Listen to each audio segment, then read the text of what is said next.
Good morning. Welcome to the Menlo Day, an online conference for PV installers. My name is Mikołaj Konieczka. I'm technical expert. My name is Piotr Logo, and I'm also technical expert at Menlo Electric. There is a lot of gossips, a lot of information about our market, about PV market right now. So we, as a global distributor of PV components, try to gather all that information and share it with you. That's why we created Menlo Day conference to give you an information what happens on the market right now. So let's look what's gonna happen today on our event.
So why should you participate in this conference?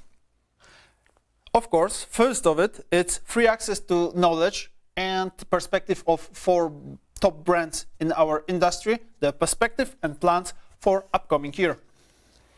We will also have training sessions and debates with manufacturers, so you will get the perspective of the top producers regarding their products and their plan for the future, how they plan to adjust in the transition, energy transition that we are experiencing.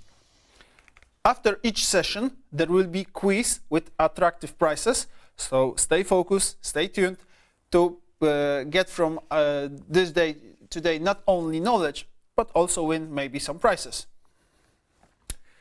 We hope that the knowledge that you will gain today will be the biggest prize for you, but of course, for people who will stay with us from the beginning till the end, we prepared a certificate confirming the acquired knowledge for each participant.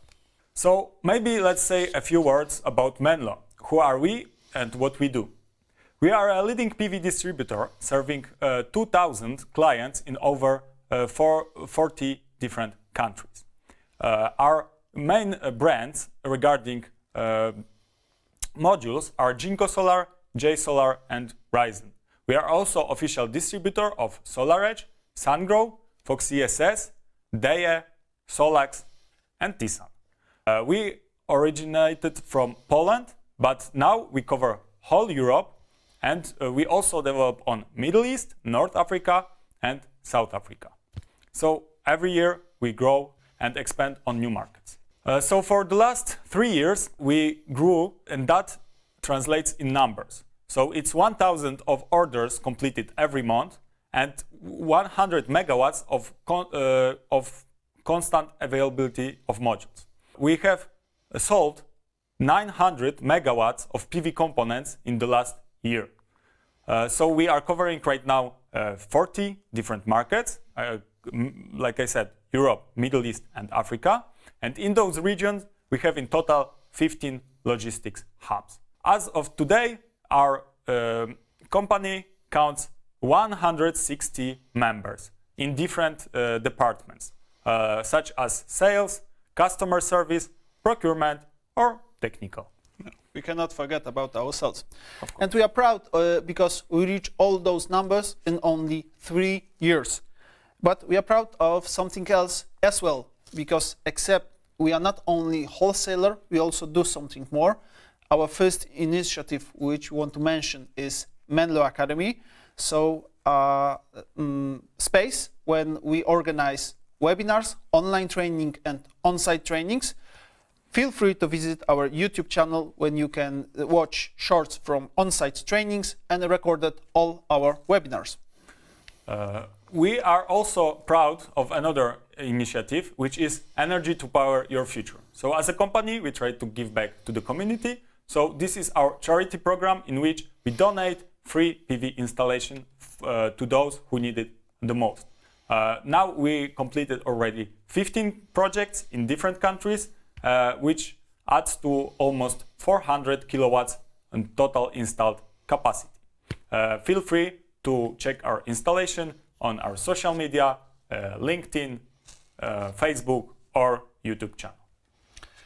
And it's time to start the core of our event and invite first guest, which will be Marcin Zienkiewicz, Head of Procurement in Menlo Electric. He will give us perspective of developing market in upcoming year from the perspective of business.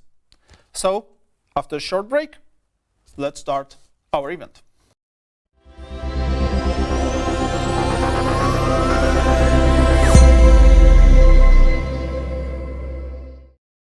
So thank you, Mikołaj, and welcome everyone. Thank you for participation in our event. My name is Marcin Zienkiewicz and I am Head of Procurement and Trading at menloelectric.com. Today I would like to show you some global PV trends, meaning some latest trends of photovoltaics, prices, and what could we expect in 2024. But before we start, as photovoltaic is mainly produced in China, let's start with which is said to be a Chinese curse, which goes as a beautiful sentence: may you live in interesting times. And especially in the photovoltaic business, we always live in interesting times. Why? Let's look and dive into our trends. So starting with photovoltaic businesses continues to grow. And as we see from Bloomberg, right now the cost of electricity benchmark, both for solar business and wind energy, is right now very competitive to fossil fuels like oil, gas, and coal. That means that we have a very bright future for further growth of wind and solar energy. When we look into data of International Energy Agency, we would see the same view. So as you can see with main case and accelerated case, in the future renewable energy would grow each year more than previous year. And what is most important for us, that the share of photovoltaic in mix of renewable energy would be the highest. When we look into situation across European Union countries and the new directive from Europe, it means that we have also very ambitious targets. European Union, with its latest directive, try to double existing share of renewable energy in European Union.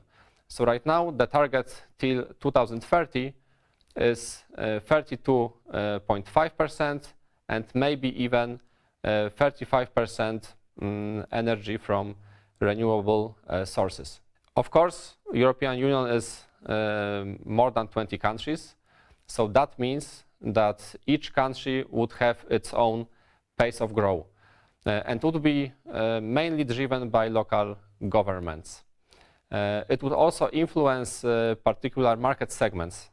So for example, if government would subsidize households, then we would have a very nice boom in residential segment. On the other hand, if the electricity prices would be increased for commercial segment, or there would be some subsidies for commercial segment, we would also see that small and medium companies would invest more into photovoltaic. We also had the situation in previous year that some neighboring countries could have on one hand boom in photovoltaic, and on the other hand a little slowdown or even recession in photovoltaics. For example, the situation happened in Hungary last time when there was lack of connection to the grid for new installations. On the other hand, we have a boom in Germany. We had also a boom in Italy with a great subsidies for energy storage systems together with photovoltaics. We have smaller and bigger waves going from country to country, driven by local governments. But all in all, the perspective of European Union is quite strict. They would like to double existing share of renewable energy across all countries. Let's now talk about module prices, as it is the most volatile price in photovoltaics. So we start with a very nice picture. Some of you could think it's a roller coaster, but as we think about it, it's a solar coaster. And that is something that we could define the prices of modules in our industry. So if you would like to dispatch the price into some components and segments, we should start with the most important one, meaning polysilicon. So as you can see, one module dispatched into different components, the polysilicon is only in solar cells. So polysilicon is used to make wafers that form the base of solar cells, and solar cells accounts for about 50% of the total cost of solar modules. Of course, the new technology is coming using thinner solar cells, which means that they would use less polysilicon than the previous modules. However, it would be decreased from 50% maybe to 45%. So all in all, polysilicon will still be the most important component and would be the bigger driver of prices in module industry and would drive the price of modules. If we look into past few years, starting with 2004 and finishing at 2024, we could see a big polysilicon shortages in 2006 and 2008. So during these years, polysilicon prices went even above 400 USD per kilogram. Starting with 2010, the prices stabilized a little, and this stabilized price went to 2020. And then, of course, COVID-19 happened. So if we zoom in these few years, starting with 2020 up till 2024, we could see there was a huge up and down. So increase of prices started at 2020, when there was also a shortage of polysilicon across the market. At this time, the price of polysilicon increased from 10 USD per kilogram, even up to 30 USD kilogram, and at peak it was even more. So that also caused modules prices to grow. The prices of modules were doubled, achieving levels of above 30 cents per watt peak on its peak at the end of 2022. So at this point of time, some optimistic outlooks for PV industry came to the market. Manufacturers of polysilicon and modules making additional earnings decided to open new factories to increase capacity, and then we moved to oversupply. So at the end of 2022, the price of polysilicon started to drop, and following that, also the prices of modules decreased a lot. So at the end of 2022, we had 30 euro cents per watt peak at roughly a peak. And at the end of 2023, we finished slightly above 10 euro cents per watt peak in mainstream prices of products. That means that polysilicon is the main driver of prices that could even triple the price or double the price of modules. Secondly, we go to logistics. By logistics, of course, we are meaning shipping costs from China to Europe. Maybe some of you remember this picture, one of the evergreen ships that was stuck in Suez Canal, making a lot of chaos in the industry, making a lot of delays, and a lot of disinformation was going on. So some ships at this moment of time decided to go around Africa. Some of them waited until the canal would be unblocked and they could smoothly go through it to Europe. And quite a similar situation happened 2 years later. At the end of 2023, on December, Yemen rebels started to shoot on civil ships going with the goods to Europe and North Africa. After that, major shipping company decided to go around Africa, saying hello to our South Africa branch. But what does it mean in terms of logistics?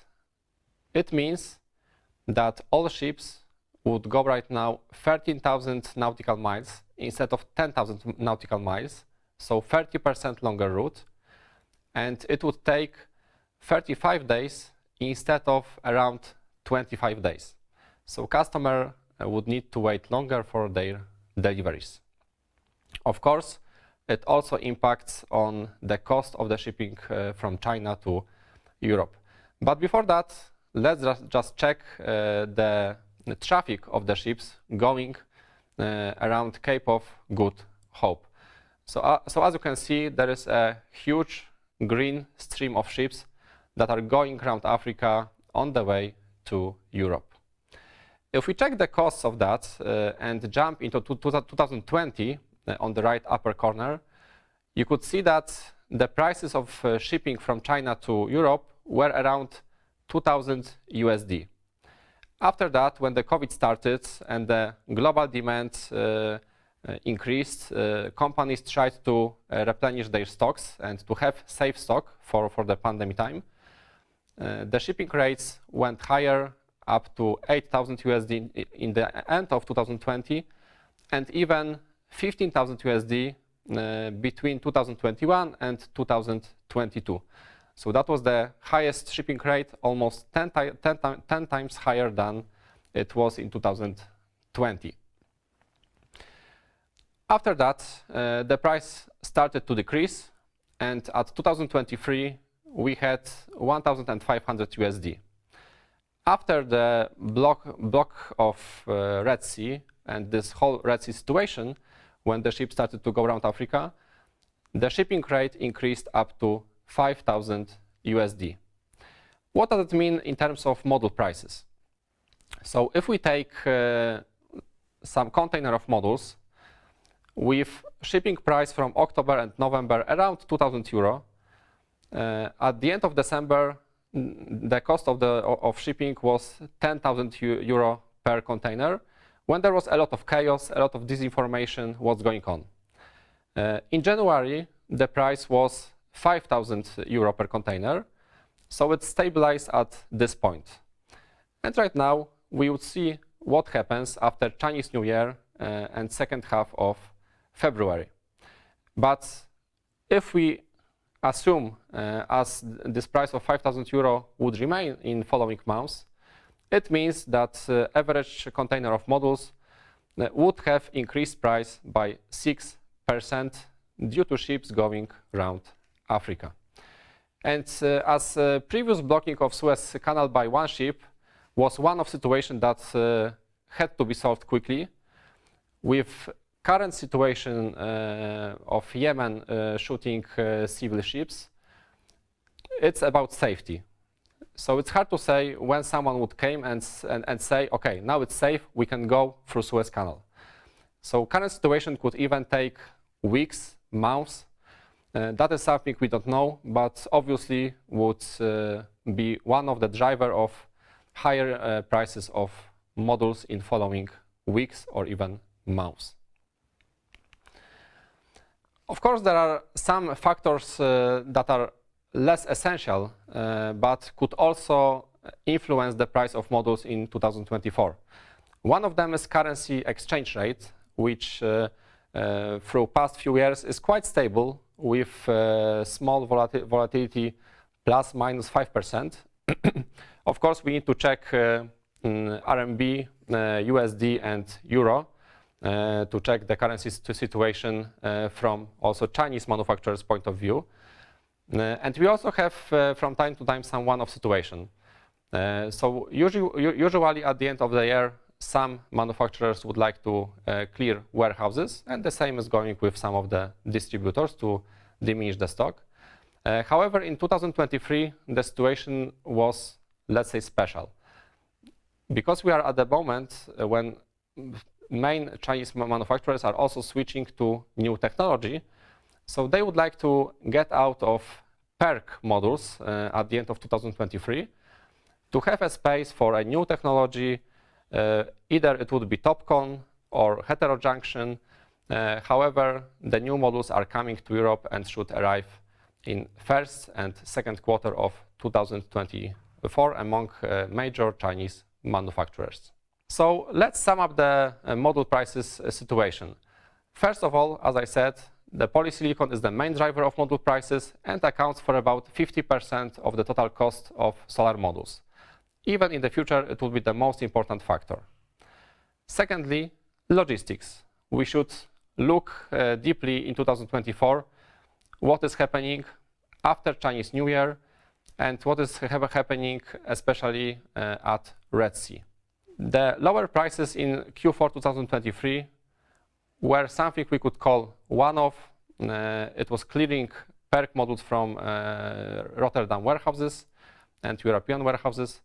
And also globally, manufacturers would like to cut off PERC modules and switch to new technology. We should also take a look into currency exchange. It was quite stable, but the situation, of course, could change in the future. And as we have it whole mix, this whole mix drives the price of modules, of course, connected with supply and demand globally.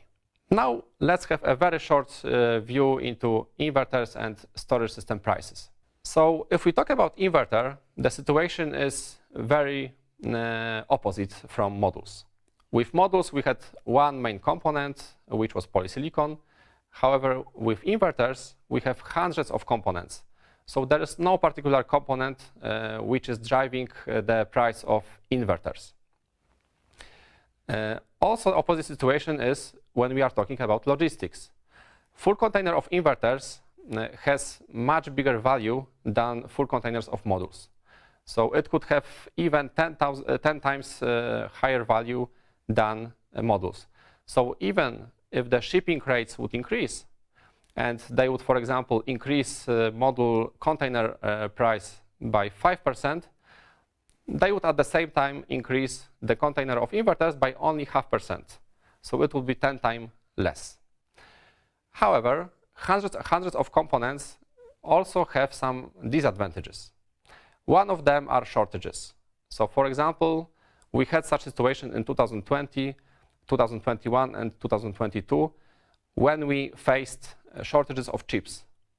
So due to shortages of chips, we also experienced lack of inverters because manufacturers could not accomplish production lines. All in all, inverter prices are more stable than modules. However, there are some most important factors like overcapacity. During these days, we have very high overcapacity in terms of inverters, and we also have very high competition among manufacturers.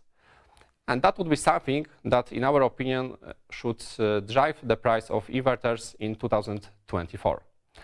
We also should take a look into new players that are still entering European and global market.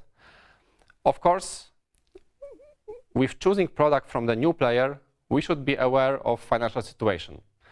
So we always recommend to use the products of Chinese manufacturers that have very good financial situation. For example, are stock listed in Shanghai Stock Exchange, and you can always check what is going on inside the company. Moving to storage system, the situation with components is similar to modules because storage systems also have the main component, which is battery cells. And battery cells are decreasing through last year. And the price of battery cells is also expected to be stable or slightly decrease in following months. When we talk about logistics, the situation is the same as with inverters. So the full container of batteries have quite a big value. So it is 7 times higher than, let's say, usual container of modules. So shipping cost does not affect as much for battery prices as it was with modules. However, there is also some risk of shortages, like it was in 2020-2022, due to cell shortages, when especially automotive industry had very huge demand for battery cells. Regarding prices, battery prices are quite stable, and the most important price factor for 2024 is also overcapacity and competition among manufacturers. So we rather expect that these prices could be stable or slightly decrease in following months. So finally, I would like to express this Chinese curse. May you live in interesting times, because in photovoltaics, every year we have very interesting times. Thank you very much for your attention. And right now, let's invite Mikołaj again to show you what's going on among the new technology of modules. Thank you very much.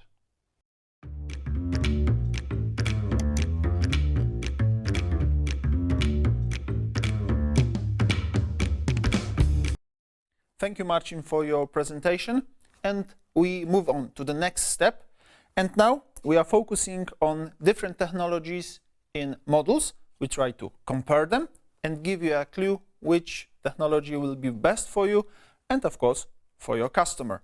So let's move on.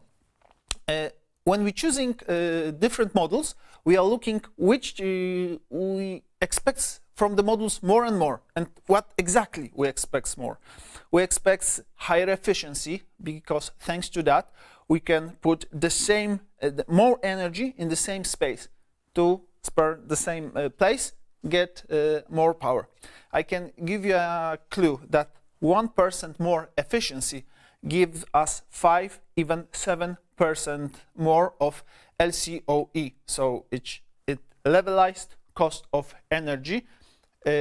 So when we increase efficiency and spend less space for the same amount of energy, we increase levelized level of cost of energy, which is overall cost of buying, investing, and service devices divided by the energy which it produces over its whole lifetime.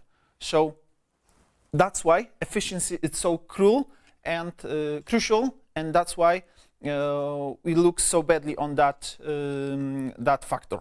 Also, we are interested in increasing energy output because if in one frame we can put more power, we have to put less modules, less labor, less construction, less protection is provided, so the overall cost of investment are dropping. Third thing, which is quite obvious, is reducing cost per watt, because to reach lower and lower LCOE, which is our goal, is we need to reduce cost per each watt. And at the end, we believe, all of us believe, that PV modules, sun energy, is the most environmental friendly. So we also have to reduce carbon footprint, because there is the point is not to produce carbon in one place on the world to save it in the other place, but the point is that the whole world can live lower carbon footprint. So that's what we expect from the models. That's what we expect from evolution and developing PV industry.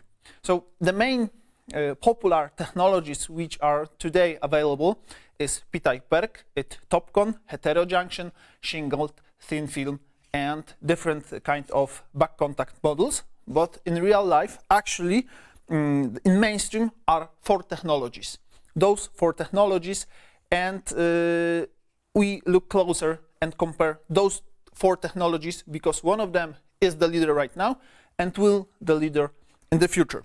So during the years, we saw that P-types was the main technology which was provided by manufacturers, but last year, 2023, shows us that it's not enough, that this technology is reach its potential, so different, better technology shows up, and last year was year of TOPCon, which shows quite strongly in last year, and we expect in 2024 it will become the leading technology, and today I hope I will answer you why. It's not something new and unexpected, but it's something which comes to mainstream. So let's start from basic technology, which still is P-type PERC technology. Most of us started PV industry with P-types because they become popular and mainstream technology in 2019. And it's still the basic technology for all of us. It's a definition of PV modules because of their reliability, good pricing, quite high efficiency. Thanks to that technology, PERC technology, P-type PERC technology was grown enough to show the world that we can switch to the PV as a source of energy for the whole world. And this technology is built like that in middle of the silicon is dropped with gallium or with bore, and it leads us that the main part of the model is positively electrically charged, and it goes driven current flow direction. Why it's important?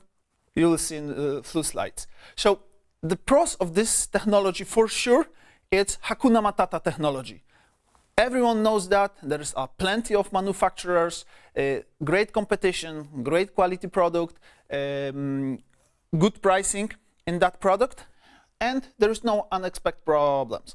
We tested and used this technology so widely that we know it quite well, and nothing unexpected will not happen. But its potential has exhausted, because last significant development was made 2 years ago in 2022 when it reached its maximum efficiency, and that technology ended. So it's good technology, very well tested, but 2 years in PV industry, it's a century. So its time has come. It's still the most popular technology, but its days are counted. And the new champion, which shows up on the market in 2023, shows this is it. That's the time. It's N-type TOPCon technology. It's built almost the same, very similarly than P-types, but it's dropped with different mineral. It's dropped with phosphorus, and it leads us to the different energy flow. It's like right hand and left hand. It's that similar, and it's road, but it leads us to some significant changes. Present efficiency of that technology is already 1% higher than the best P-type models. So in the beginning of its road to the success, it's already in better start position. It's relatively easy to upgrade from P-type to N-types because silicon waffles are so similar, the technology of making modules are so similar, it's relatively easy to adjust, to upgrade old manufacturing line, assembling line, to the new technology. So we don't have to build new factories to use better technology. That's why TOPCon is the next leading technology, because it has better parameter in every matter, and additionally it's quite easy and fast to put in the mass production. So better in every parameter. What does it mean in real life? So we said that TOPCon is better in every parameter than P-type. So what are the real differences? First of them is degradation in time. P-types losing more or less 2% in first year and about 0.5% every next year. TOPCon is better because phosphorus, which is dropped into the silicon, doesn't react with oxygen and it's free from lead effect. Thanks that in N-type TOPCon models, producer gives us better warranty for 30 years, not for 25 years, like in P-type models.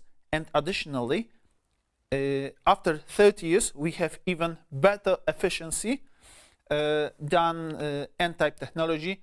As you can see, the difference is small, but it exists. The another thing is power temperature coefficient. It's only 0.06%. It's a small difference, but for each the degree in Celsius. So like models are tested in 25 degrees, it's standard test condition, STC. Then in real life, when the sun is shining and the production is maximized, the models actually are very hot. They reach like 80, 85 degrees in real life. So it means that every single better handling with the higher temperature, increasing significantly production of the models. So if we take exactly the same model with the same initial power and we increase temperature, so we put in normal life condition, then N-type will produce about 3% more, thanks that just power temperature coefficiency. And it's worth to mention also about better bifaciality factor, which lead us to better production when we use bifacial models and when we use bifacial effect. Depending on the surface below the model, the increased production is 3 up to even 4.5% additionally. And thanks that TOPCon already has an experience in real life, we can not only see charts how good, how better they are, but also we can see the real adjustment in different plants in different area around the world because we have already real experience with TOPCon models. And as we can see, thanks to better parameters, we can reach 2, 3, 5% more of production depending how the average temperature is in the environment in the area when we make this tests. So when we compare P-type and N-type, P-type are in last position without doubts. That's the present situation. In the future, Jinko, top manufacturer of TOPCon models, sustain that in this year they can reach additionally 1% more of efficiency because it's mainstream technology, is the most developed technology right now around the world. So in the close future, cell efficiency can reach even 27%. If we add frames, if we add gaps between cells, the models should reach efficiency like 25 and something, a little something % of efficiency. What does it mean for you, for an installer? Models, 108 cells, the most typical domestic models in P-type technology reach power like 410, 415 maybe power of watts today. N-types already in the same size of frame, in the same surface, reach 435. If those predictions will be valid, in next year we will have model 490 watts with the same size. So that's the future of TOPCon, the most developed technology right now. But it's not the only interesting new technology which hits the market. The next one is N-type heterojunction technology, and the competition between those two N-types technology is something which is good to be aware, because again, because of the differences of the technology and parameters. Heterojunction are quite similar to N-type models because the basic are the same, but on the surface of the model is additional TCO layer, in most cases made by thin film silicon, thanks that making the sandwich of different technology of cells, this product, this cell can reach another level, another 1% more efficiency, and even better parameters than N-type TOPCon. And it's just the beginning of the road, because heterojunction is advanced developed, it's already available, right? But they are not developed so good than TOPCons. So here place for development, for adjustments are higher. And again, parameters, the differences of the modules. As you can see, if N-type is better than TOPCon, then heterojunction is even better, having even better parameters with excellent linear degradation, with power coefficient, temperature, and heterojunction has the best parameter on the market right now. And if we compare most closely installation in the two technologies, which is P-types, the basic technology, and let's call it best one, heterojunction technology, in specific situation, that's of course data reached from producers who are trying to advertise heterojunction. And those data are true, but made like look the best as it can, but still they can reach 30% more production from the same area, from the same initial power. In my opinion, it's a quite significant. And something which is good to mention, because we sell about parameters, but models, it's not only parameters, it's also real-life uses, and durability of the models is something interesting part. As you can see, one of the heterojunction producer tested their models. Thanks that heterojunction have to be thinner, it means it lead us to way higher durability, to way higher flexibility, and can survive way better than any other kind of models. I think this picture visualizes it better than I say it. So, how it works in real life? Actually, we don't know. The data which provides to us producers, they are just simulations. Like TOPCon are already testing in real life, heterojunction is still too new technology to be used widely. So we have only simulation. How better will these plants work, these farms works if we switch the P-types to heterojunction? So we don't know real life condition. And when we can see the advantages of heterojunction, they are amazing. Waffle is cheaper, thanks that it's thinner, like Marcin Zienkiewicz said in his presentation. That's the chance for the industry. And in most areas, the technology has better parameters, and it's easier to make a mass production environmental friendly and cost friendly product. But the challenges which has this technology, as you can see in this draft, is almost 20%. 20% price of the model is using silver. It's very raw material, and additionally it's expensive material. So that leads us to the high price right now, and heterojunction producers want to drop the prices, decrease the prices, for example, by lowering containing of silver.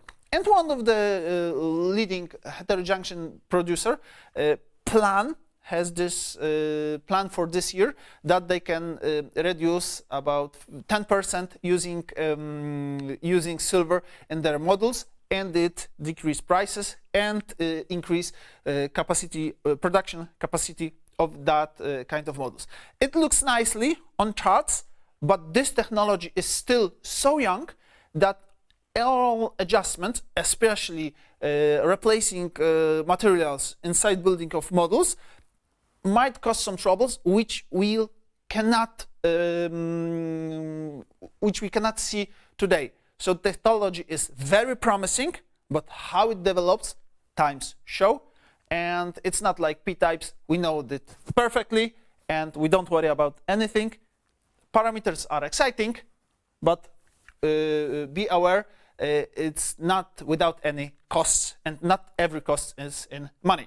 Okay, fourth technology which I would like to present to you today is N-type, or generally back contact technology. And why it's so interesting? Basically because it's side technology. It's existed since years and years. Only one manufacturer in the past developed this technology in real life. Modules was always the best. Back contact modules was always the best without any doubts.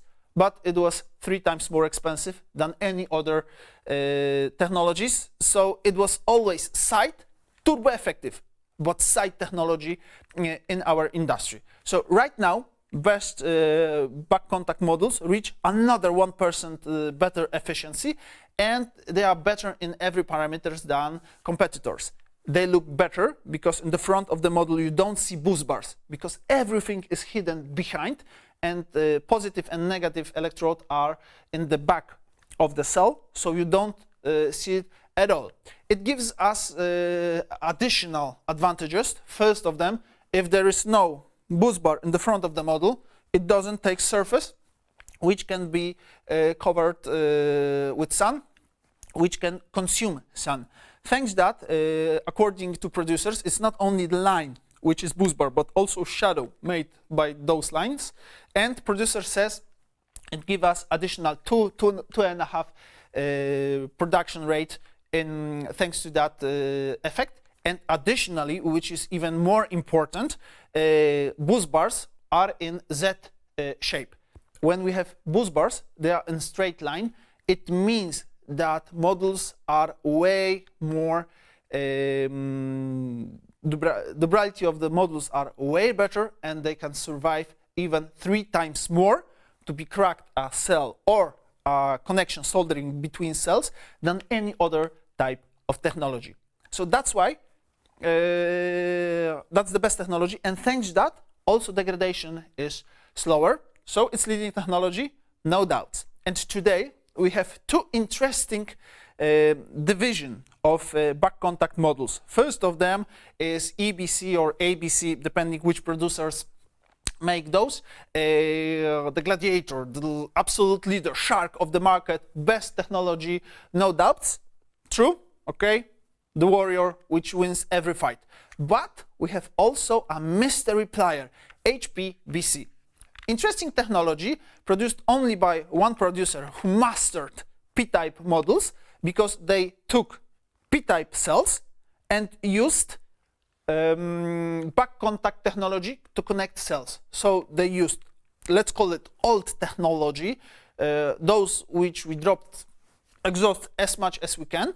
They mastered the technology and use it with the best way how to connect modules. It gives us completely new idea, new quality of P-type modules. According to their tests, to their simulations, they can give additionally 10% of production. In real life, I don't believe it so much, but the idea is interesting, and times show how this technology will hit the market. Additionally, back contact technology better handled with shredded light. So as long as strong light, both modules produce with full efficiency. That's okay, that's true. But if the light is smaller and smaller, especially in the beginning of the day and at the end of the day, in the morning and in the evening, there's less light, and back contact modules can handle with it better. About EBC, ABC technology, I showed the comparison of main parameters. The main parameters which, in my opinion, are interesting, the actual power of module with the same size. If we take 108 cell module, right now ABC modules can provide 465 watts of power, TopCon 430, I heard 435 will come along, and 410, 415, it's the maximum. You see the 50 watts of differences. 1%, 2% in efficiency give us 50 watts in power. That's quite quite a difference. And other parameters are also better in ABC technologies like power coefficiency, degradation, and power density. If we compare all types and producers of different technologies, we can see that back contacts is leader without doubts. Heterojunction are chasing them. TOPCon, which is new mainstream technology due to capacity production and prices, are just after that. And at the bottom of this scheme, we see PERC technology, which is not developed at all since last years. Okay, so if we compare parameters, we can see that no doubts ABC technologies are the best. The pricing are significantly higher. So it's best product, no doubts, for most demanding customer, but for mainstream products, probably next year TOPCon will be the leading technology and have to look back for heterojunction, which for sure will chase them. So if we summarize that, P-type is that its time has come, N-type is chasing them, but at the end, if back contact technology price will drop, it will swallow all the rest of the technology. And the future of our market, what happens next? We slowly reach maximum potential of silicon technology. Why? Because silicon modules can absorb only visible light. And we are reaching the spectrum of light which we are hit from the sun. Only about 30% is visible light, and we are closely reaching this technology, reaching this level, and reaching the limit of the silicon technology. So the next step, producer says that they will not develop silicon technologies, but start to create tandem modules. One layer of module will absorb different type of light, like ultraviolet or infrared. Different layer will absorb visible light, and thanks that we can exceed higher efficiency of the modules up to 40 couple %, but it's way for future. But right now, producers expect that the future that we will expect. So what's the future? Who knows? It's a mystery. I don't have glass ball. I don't give you straight answer. I just want to provide you an information to give you a best awareness where we are right now and what we might expect in upcoming year. That's all from my side. Now it's time to invite our next guest, Marcin Jędrachowicz from Jinko Solar, which is leader of TOPCon technology. He will show us perspective from manufacturer side.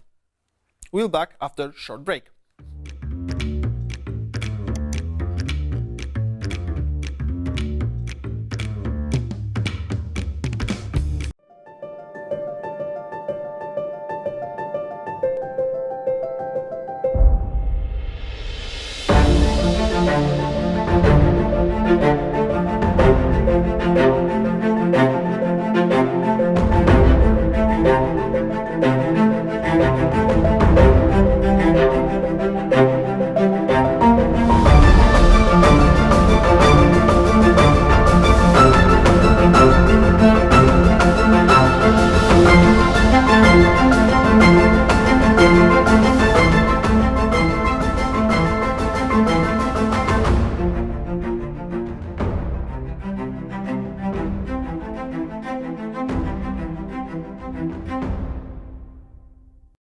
Okay, so it's time for our first guest from manufacturer side. With us is Marcin Jędrachowicz from Jinko Solar, main supplier with TOPCon models. Marcin, I hope you will share with us Jinko point of view of photovoltaic market, and the spotlight is on you. Thank you, Mikołaj. Thank you for invitation. I'm glad to be there with you on your Menlo days. I can start with some short summary, as I just received the numbers for the last year, and it's found out that Menlo was our third, the biggest distribution company in Europe. So congratulations. Thank you. And actually, it's already third year when we are working together. We are together with Menlo from very beginning when you establish your first sales, first distribution in Poland, and then develop more. So yeah, it's very nice to have a chance to summary what we are doing now with Jinko Solar, what is our plan with current portfolio and future development. Great. I hope our plans will go well. And what do you want to share with us today? So I will say about our N-type technology and the future of PV modules. So maybe the title is too big because I will mostly focus where we are now, why we're doing what we are doing, and I think to run this presentation in the way how to explain somebody why Jinko. So if there's so many module manufacturers now on the market, so yes, and as an end customer can be really confused what to choose and why. So maybe try to help them and explain more why Jinko is quite good choice. So I start. Feel free, sure. So firstly, I would like to say a little bit about our current position. So Jinko was established in 2006, and now we already we already make a huge progress. Now being the biggest manufacturer worldwide. After summary of the numbers last year, yes, we delivered the biggest volume of modules. We have the biggest production capacity. Of course, this only parameter is not everything, because in the current market situation, especially last year when the overcapacity was seen everywhere, it was not only about capacity but about utilization rate. So how many of these megawatts you produce, you really produce and deliver. In our case, as I remember, the numbers were really great. So almost 97% or something like that. We already use this capacity, produce, deliver. So demand for Jinko modules were very, very big. And I will explain later why. What is important to notice in this slide, so we delivered already 200 gigawatts. So if we calculate a worldwide production from the beginning of the industry, every 15 of module is Jinko. So it's something very nice to know that in worldwide, almost everywhere you can find our products. And it's not currently it's not only Chinese manufacturers, because we have a manufacturer factories in China, in Malaysia, and also in United States. So its management is around the world, and we can say now that we are like a worldwide corporation leading PV manufacturing, not only like a Chinese brand. So thinking about production capacity, so why I put this slide here, everybody can say now this was always a case when we can compare PV modules manufacturers in terms of production volume capacity. So even if you take the Bloomberg Tier 1 list, it is shown how many megawatts, gigawatts everybody can produce in the list. And now we can go deeper. So what is important, not only how many modules you produce, but also how many cells, wafers, ingots, so how integrated is your structure. Because in a current market, when we see some like a black swans every quarter with some challenges, breaking supply chains, and challenges is a good word, because so we see how everything is changing. So now a company who have the whole supply chain inside the structure, we produce our wafers, we develop our technology, and then control all the process. So we are, let's say, one step ahead from all the others who need to buy it from the market, and they are dependent on the other suppliers, and in general also about quality, because of course sometimes it can even cost us more, because we need to make a control and the investment of the whole process. This is our facilities, our company. Somebody can just pay and take the products, but if we have it inside, we control whole the production process, quality. We design all this, and we plan how it will be developed in future. That's why I will say much more about N-type and the TOPCon, especially in the future of in this presentation, because what we want to say that it's a natural evolution of our products. not something what we just chosen yesterday to switch to the new technology, but actually we already make the first world records, what is recorded as our achievement in the development in photovoltaic many years ago with N-type, P-type, so N-type polycrystalline modules. So nobody produced it in the big scale to sell and commercialize, but we already make our research and make the first efficiency records in the N-type polycrystalline modules. So it's showing how long is our thinking about the development of this technology. So it's ancient history. And you said that you have factory in United States. So actually you are resistant for a situation which happens this year in the Red Sea, that if the one road to the Europe from China will be closed from any reasons, because last year we have Suez Canal was blocked. This year, because of war on of attacks on Red Sea, the main road was closed as well. So if you have different direction which you can supply models, you are resistant to that situation. Am I understand you correctly? That's right, but honestly speaking, a US factory is occupied with orders for a few years in advance. So in the end, we cannot use this capacity. It's a different market, different prices, different products actually. You just highlight how important is geopolitical situation now to all markets and all procurement process. That's why companies like yours, who can take more responsibility on this process, are much appreciated by final investors who not always have the knowledge and possibilities to control all this process. So just coming back to presentation, in general, quality control and the planning in this production capacity integration, vertical integration is crucial here. This will happen even more. So for us, we just planning this gigafactory. We call it gigafactory, but in general, it will be 56 gigawatts of production of module production capacity under one roof, when we will produce wafer cells and modules in one place. So we all know how important is now this traceability of all products, of components, and how the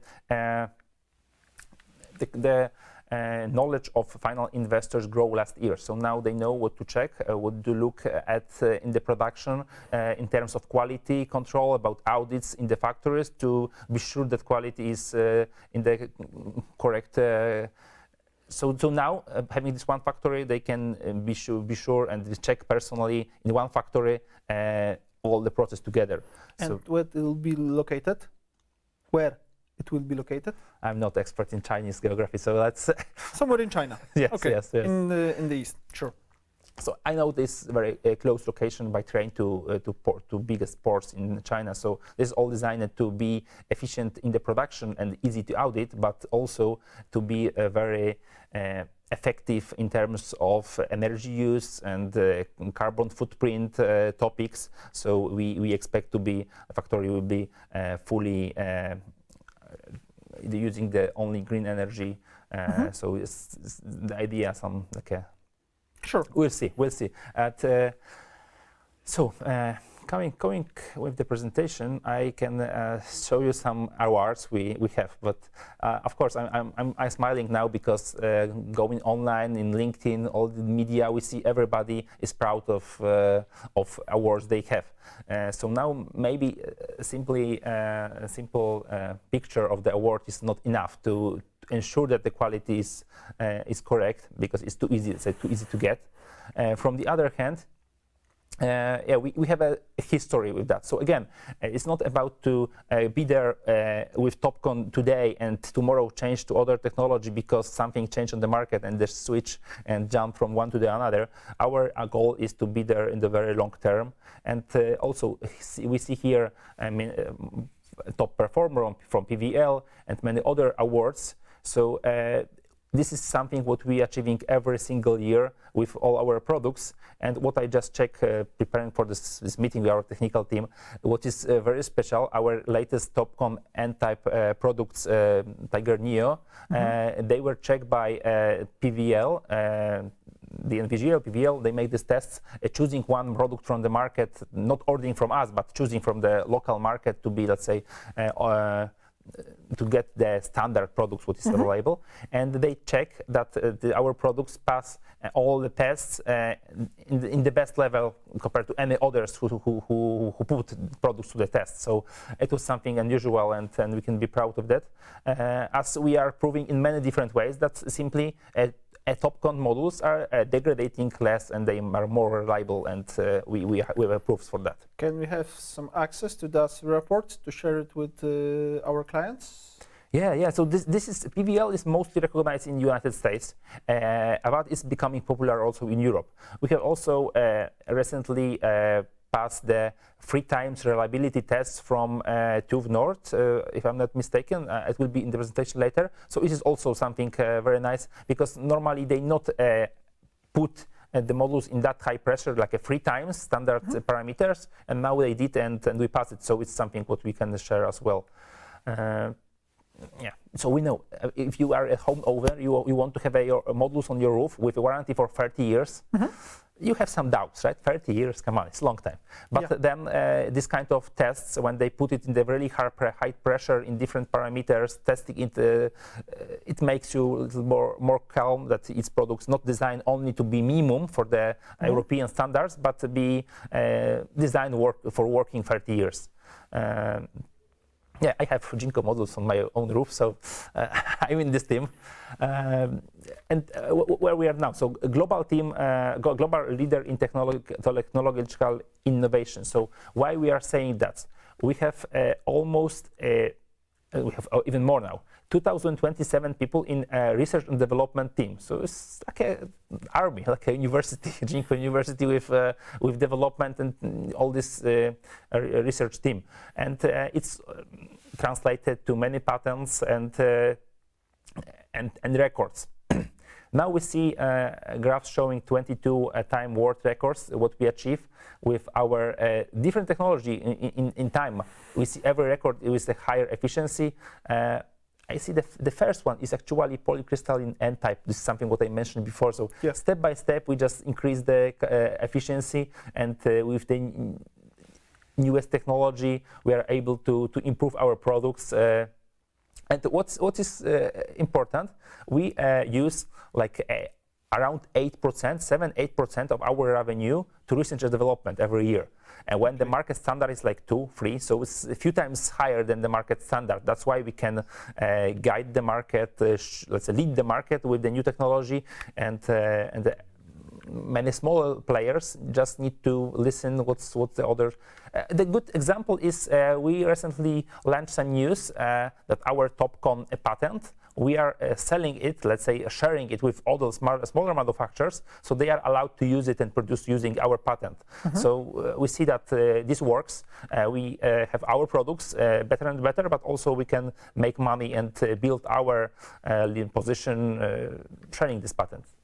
When I look on this slide, it's not all question. So when you reach the next record and 27% of efficiency? Good question. So I think we already see different records all around on different technologies. So I mentioned now that is that we are promoting this anti-TOPCon, where we are now with our development as natural evolution of current production lines of our research. Of course, everybody make a research. We do also have perovskite models on the heterojunction, on back contact. So there are different technologies. And one thing is about a record in the laboratory, and other thing is about commercial big scale use, what we can finally buy and install. So I think for this real use, we will not have it in this year. But what I see now for TOPCon models, especially for this newest size in the rectangular cell size, the efficiency is growing really fast. As I will speak later about roadmap, but on the example of this product from the real life, I'm receiving replies from production management center in China when they are saying me about 600 watt products just in February, March this year, and the same product will be already 640 in the beginning of next year. So this speed of efficiency grow in this new rectangular cells is nice. We'll see. Okay. So let's move on. Okay, so this is technical slide. So talking in general, so we are always saying p-type, n-type, so it's good to just mention the difference, because we can categorize products by different filters. So first, what is the main polarization of the silicon cells? And this is exactly p-type, n-types. So we only describe by this what is the doping inside the silicon. If this creating the positive, let's say positive or negative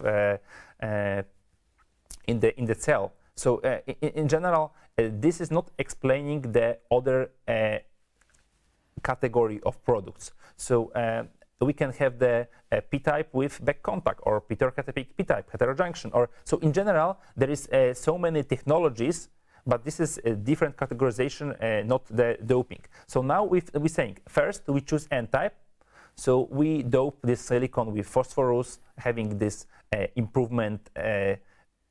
About advantages I will say just later, but we have n-type because this is something what give us longer life, less degradation, and many others. And then we have different types of n-type. So now is technology, and in terms of technology, we used to use n-type paired. It was one of many n-type ways how to build the cell and modules. And now, as a next step, we go to n-type TOPCon. So what is special in n-type TOPCon is additional ultra thin oxide layer. So even the name, like a tunnel oxide passivated contact. So this is TOPCon. And so here we are. Doping is a phosphor, and we have n-type. And as a technology, currently is a TOPCon. Okay. And why we choose that? And looking at the roadmap of the cell efficiency, let's say the historical efficiency, how all the world records continue grow, we see that for the few years since 2017 to 2020-21, the gap between n-type and p-type efficiency, modules efficiency, was quite similar. So they all grow. But last 2 years, we see something like PERC technology is not allowing to have a more development. And with current cell technology PERC, we cannot reach a much higher efficiency. Of course, we see different technologies, manufacturers trying to use the PERC modules with back contact, having some improvements, but still the main category is p-type. So we have a doping with boron or gallium, but it's still something was not giving that great parameters like n-type doping. So that's why we are here with our n-type and TOPCon technology, having the targets with so high efficiency. It's now even 26.4% of cell. You already asked about 7, so we will have a higher, because we expect that in a few years we can achieve even 28.7, what is like a laboratory, our research team, they think this is like a top what we can do with current TOPCon technology, but also we're thinking about next development. So this is the main reason to choose TOPCon now, changing from PERC, because in the real life, the most important parameter is efficiency. How much we can install on one roof depends on the efficiency, how much power we fix in the one plate of the module, or how much we fit in the one container, and then how many construction we need to put the modules on the roof. So it's all about efficiency, how much work we have to put into it. Exactly. So how it's all about power density, which is, let's say, described by efficiency. Yeah. But do you know maybe what's the gap between, because here you show us the efficiency of cell, but it's not the same as efficiency of the module, because with the module you need to add the gap between cells, you need to add frame. What the gap between cell efficiency and module efficiency, more or less? Yeah, so it's few percent, and in general now, let's say modules have 22.5 average efficiency. So you see, it's quite a big gap. So this is another challenge what we're trying to solve. And of course, this is different ways to do it. In general, we need to find the front surface as much effective space not as possible. So we are trying to make the bus bars as thin as possible. There are solutions with back contact. They are ways to make the overlaps of the cell or making the gaps between the cells as small as possible. So there are few solutions, and actually this is what we are doing now, changing our product portfolio a little bit to the micro rectangular, where the gaps between cells are smaller, and I will show that. Sure. It's a good title, Anti-TopCon, State of the Art. Yeah, we are saying in that because let's say 2 years back, or even 1.5 years back. So we make our homework already with development, researching what is the easiest, what is the next step in a industry in general. Maybe not the easiest, but like a natural evolution. And we were already sure about our path with TopCon technology, and it was SNEC 2 years ago, 1.5, as the biggest expo in China, when only few manufacturers together with us show, okay, TopCon, we will produce it, it is our path. And all the others say, no, we have many problems with this technology, it's not that easy to implement. And just 1 year later, all from the top 20 manufacturers show it, and yes, okay, they have right, we will do it as well. So it's of course it's nice to say about that in the perspective that yes, we are right. That's also showing the confidence that we know what we are doing, and when we introduce some product, it's not the lottery, but we simply make our preparation, and now the product is ready, it's reliable, is enough prepared. So what is the future? Yes, we will continue with TopCon next generations. We see from our technical department, they thinking about some tandem, perovskite, heterojunction cells, but we see how dynamic is the market. Every quarter, every half year, we have something new, and at least some small lifting. So for sure, we will need to make all these meetings and trainings. Sure. We will have our work to do it because the market is changing all the time. And how long do you expect that TopCon will be the leading technology? Like P-type PERC was leading technology since 2019 up to 2024. In 2025, I guess they lose the leader position. So it was 6 years. Previous technology was leading 6 years. Now TopCon is the next leading technology, also thanks to Jinko. You hit the market with that, but how long? How long you expect that TopCon will be leading technology?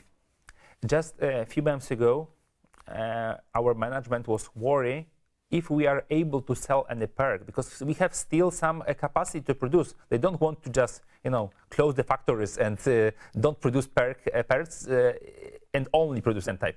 It just need to be step by step.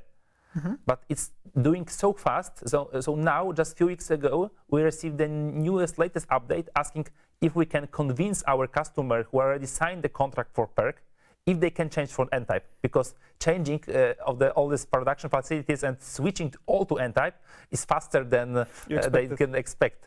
So this is a difficult question. So I don't know how fast it will go, but it's all about money. So if we have more efficient product and our customer can make more money or save money on this, and the investment in new technology is, let's say, calculated in this, they will do it. But I don't know the dates.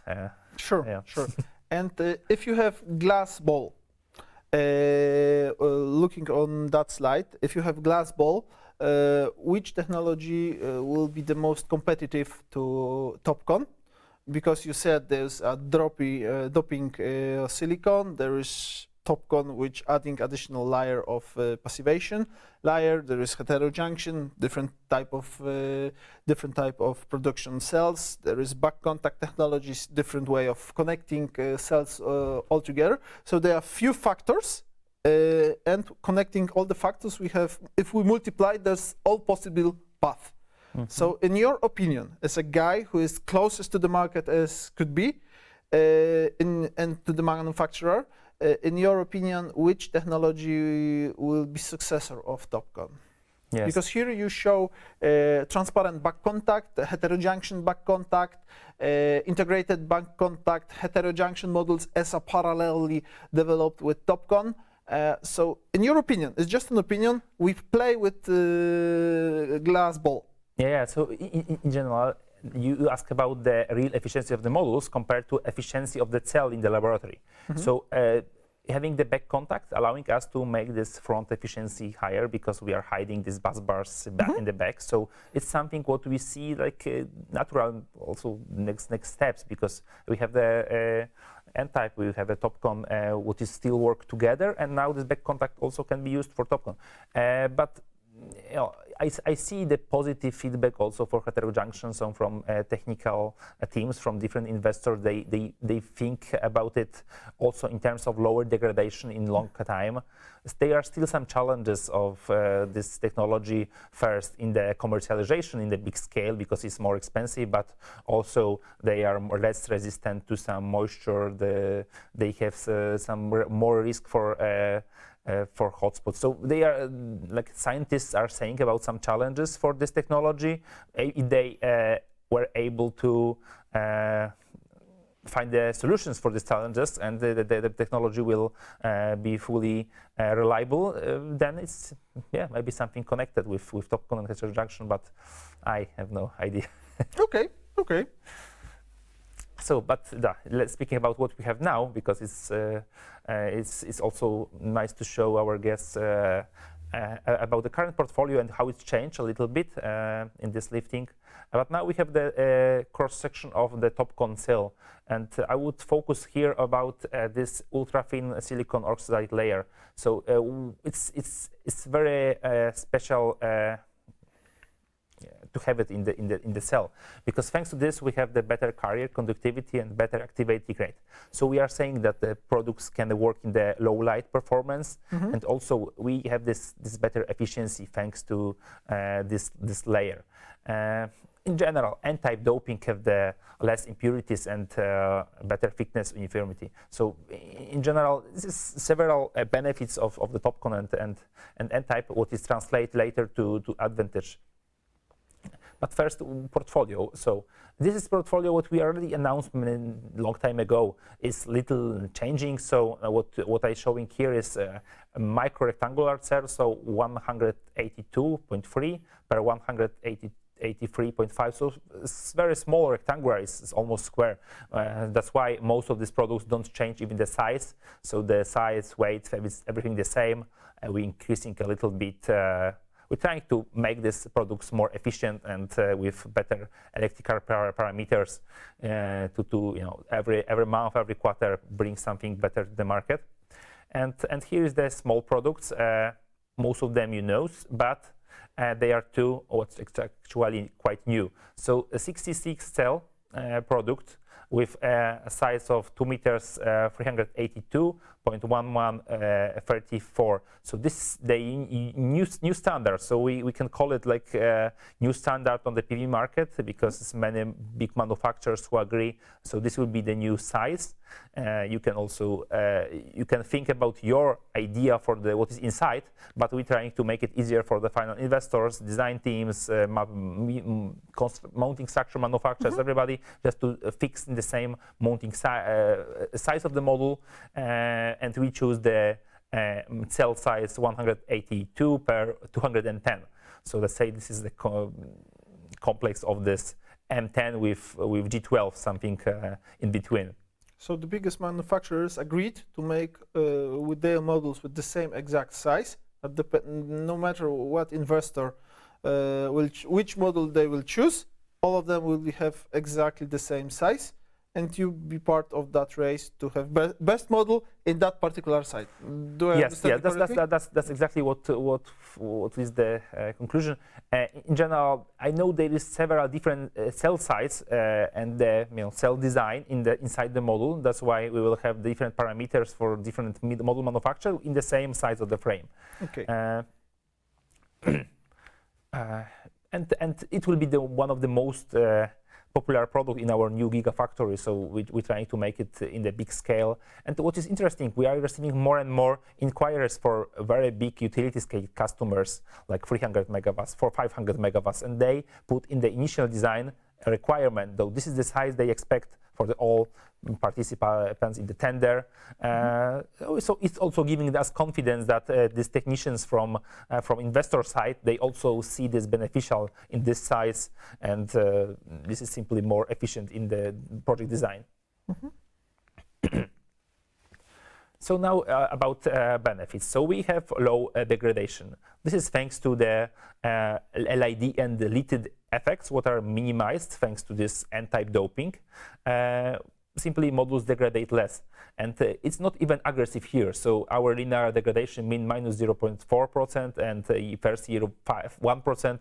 So according to our technical team, this is like easy. And it could be more aggressive, but we're trying to keep market standards. So to be not aggressive, but be reliable and be in the safe side always to the investors. So they know that they are choosing Jinko not because they see the super aggressive numbers on the data sheets, but they know it's like they can be sure about the parameters what we are to be giving. Nicely surprised. Yeah, in this way, not an opposite. Bifacial factor. So this is something what I don't know, 99% of the projects, utility projects in Poland, they are bifacial now. So now also this bifacial factor, what is explaining percentage of the use of the reflected light. So if we say put the model and try to use the light the same density in both sides, then the bottom side is always a little bit worse, and this how worse is describing by this bifacial factor. So here we can expect like 80% of the front glass to be efficiency of the low bottom. Sure. I hope it was understandable. So it's better than the PERC.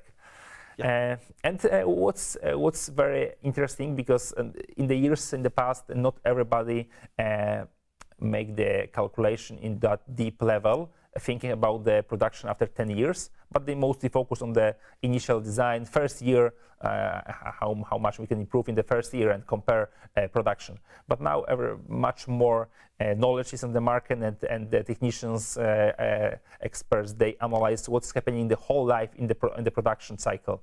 And now if we're having lower degradation, of course, is the first factor.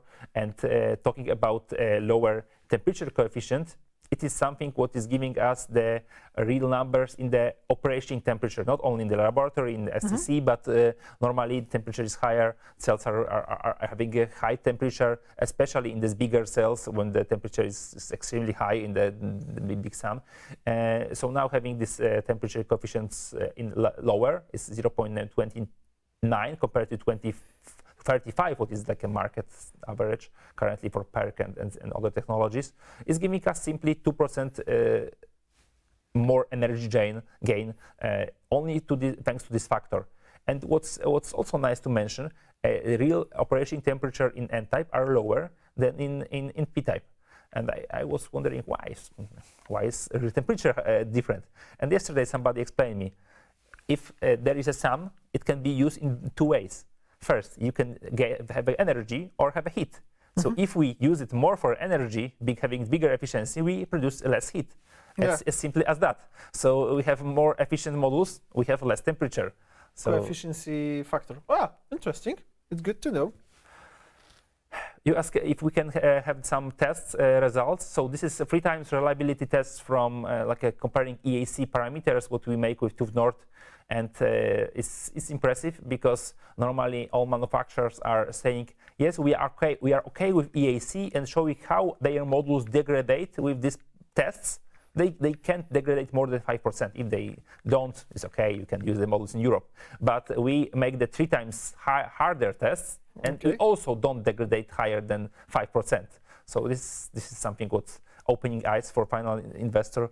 Okay, so it's something designed to be stronger. Okay. And I talked before about this better activation rate. This is also here we see that it works better in the low light performance. It's something what we can check with the pound files. So we have certified pound files. They are prepared with the tests of each parameters and making the design. You can check how they react in the low light performance.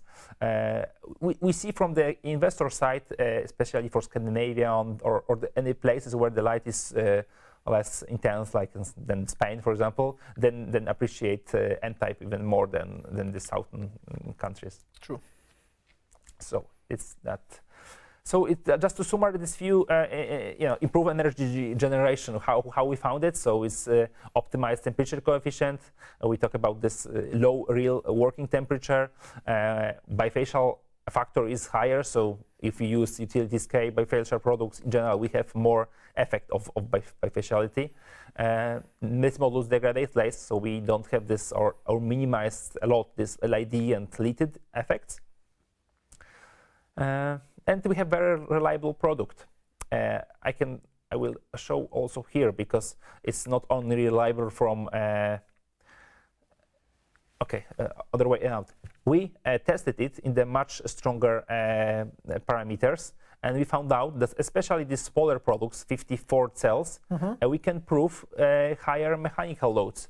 So we just found out that it's possible, and it's important from final investors. I know there's a lot of mounting structures companies. They have some special, they own design, so they want to have modules more reliable and also save money on the mounting structure. So here is the product what we can be sure about higher loads, and especially now we have this difficult climate challenges, certainly hails on different winds, sky winds, and so having more reliable products for this residential design mostly is something what should be interesting for final investor.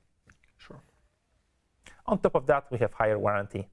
I always say it's only marketing, because in the real warranty, this is the linear warranty. So even after 15 years of warranty or 25 for full black, if the product is not performing well according to linear warranty, which is for 30 years, this is our warranty claim. So in general, this is what investors should focus.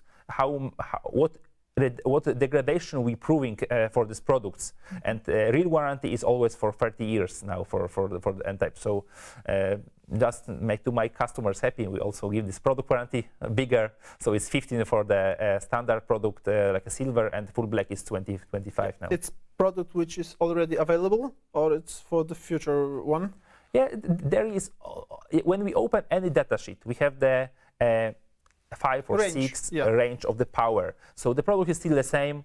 When the efficiency of cells is continuously growing, we're just launching the new power class. And it's so for us, it's still the same product. It's just a few power class. And actually, this silver 54 cells rectangular, it will be even in Q2 production. It's already 450. You have it ordered already. Okay. But the full black, I'm not sure when we reached 445. Maybe even this year. So we are very close to this level, what we are already showing here. I heard about 435 few days. You know, from the production to the final roof in Europe, it's quite a long time. 2-3 months. At least 3-4 months right now. So that's why we're showing now like a little higher power. But its production will be in February. You will receive it in May, and then your customer will install it in summer. So that's why, let's say, we have this gap in time. Yeah, sure. That's all. Marcin, thank you for your participation. Thank you for your time and interesting presentation. Thank you, and I wish you a great year with our Menlo and all your partners. And now we invite you for a short quiz about Jinko and the knowledge which you just get. After that, let's participate in next part where Piotr will lead us in topic of inverters and battery storage systems.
Thank you guys for this insight about module sector. Now welcome to the second part of the Menlo Day, which will be focused on energy storage and hybrid systems. So, to better understand why do we need energy storage in PV sector, we should get a bigger picture on the energy sector itself.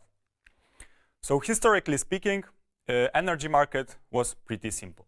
There was those who generated energy, so the generators, and those who consumed energy, so consumers, or what we call the load. Between them, there is transition network, which means which enables electricity to flow from one to the other. For electrical network to properly work, the load needs to meet the generation. That means that the production needs to be at the same level as the consumption at any given time. This is a bit tricky because the demand is not constant. It depends on the hour of the day, of the season of the year, the geographic location of the country, and all other different factors. So this is a typical load profile. As I said, it depends on the country, so it can depend on the climate and on the season of the year. For example, in northern countries, we will have higher demand in winter because days are shorter and colder. But what we can determine for sure is that we have two major peaks.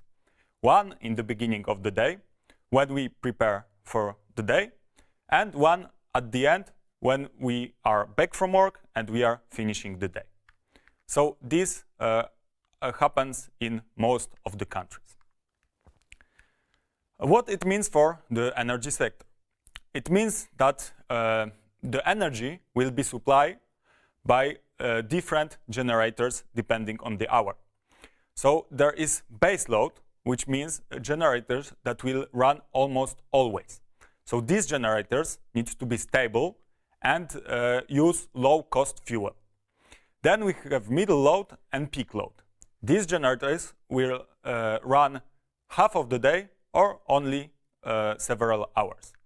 And this needs to be much more flexible, and historically it's been gas and coal power plants.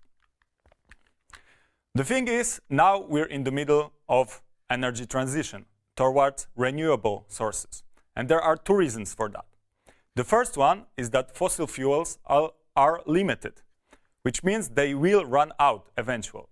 So we need to prepare for that, and we need to change our energy sources to those that we can use in the future.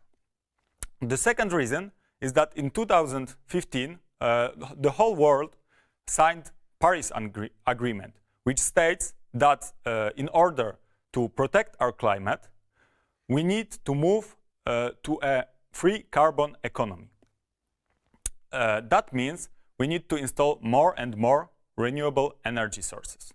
And it gives us a lot of new challenges in the energy sector.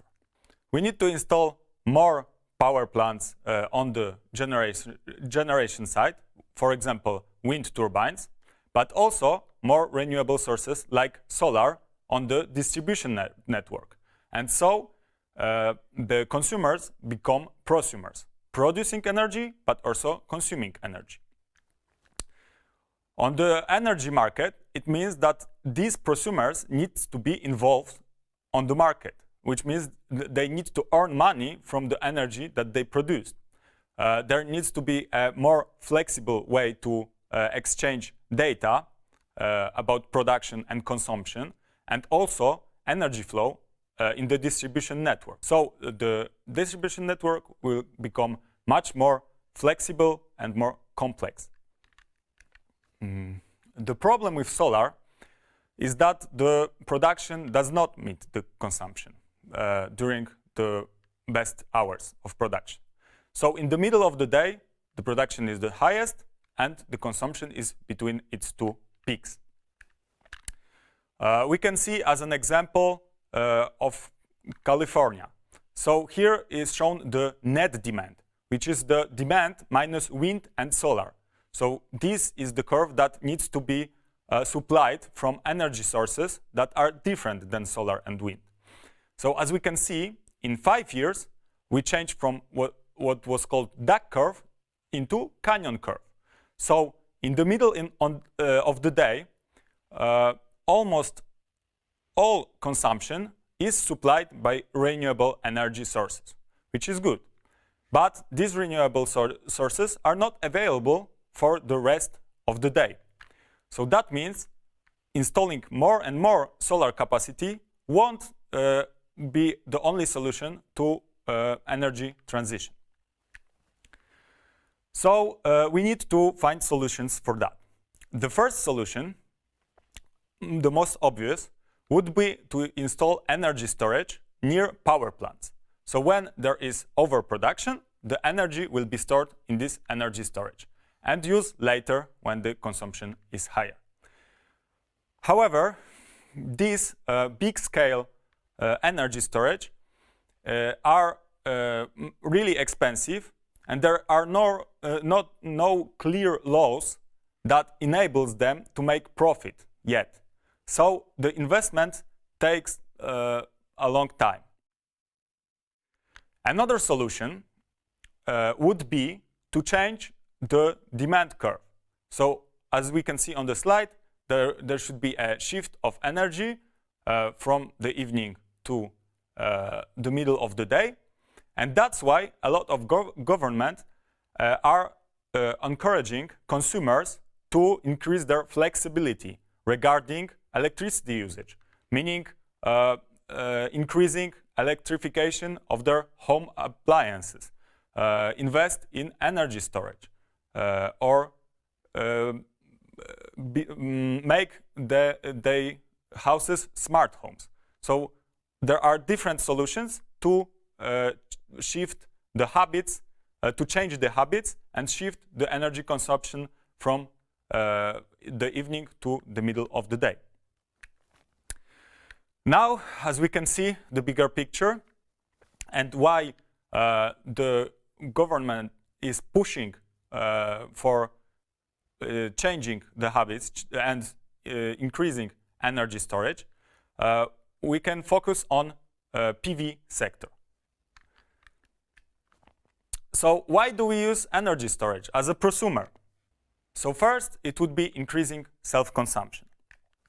As we can see, that is the data of one of our clients. So the production is the highest in the middle of the day, and his consumption is rather low. But in the evening and in the morning, he has higher consumption, and there is no production during that time. So what we can do about it?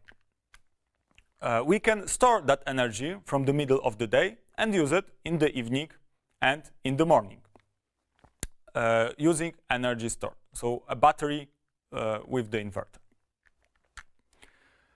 The second reason for the energy storage would be energy storage trading, which means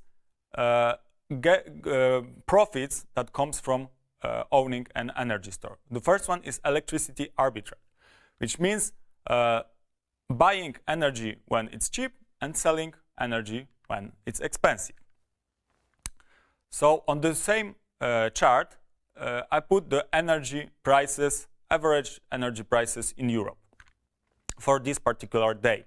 So as we can see, when the production is highest, the energy price is the lowest. So on the right, you can see that, for example, for the hour when he produced the most energy, so 5 kilowatts, the energy price was only 0.01 euro.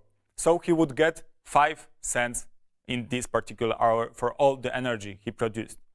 But later, at 5 p.m., for less energy that he produced, so 3.5 kilowatt hour, he would get 5 times more money, even if he produced less energy.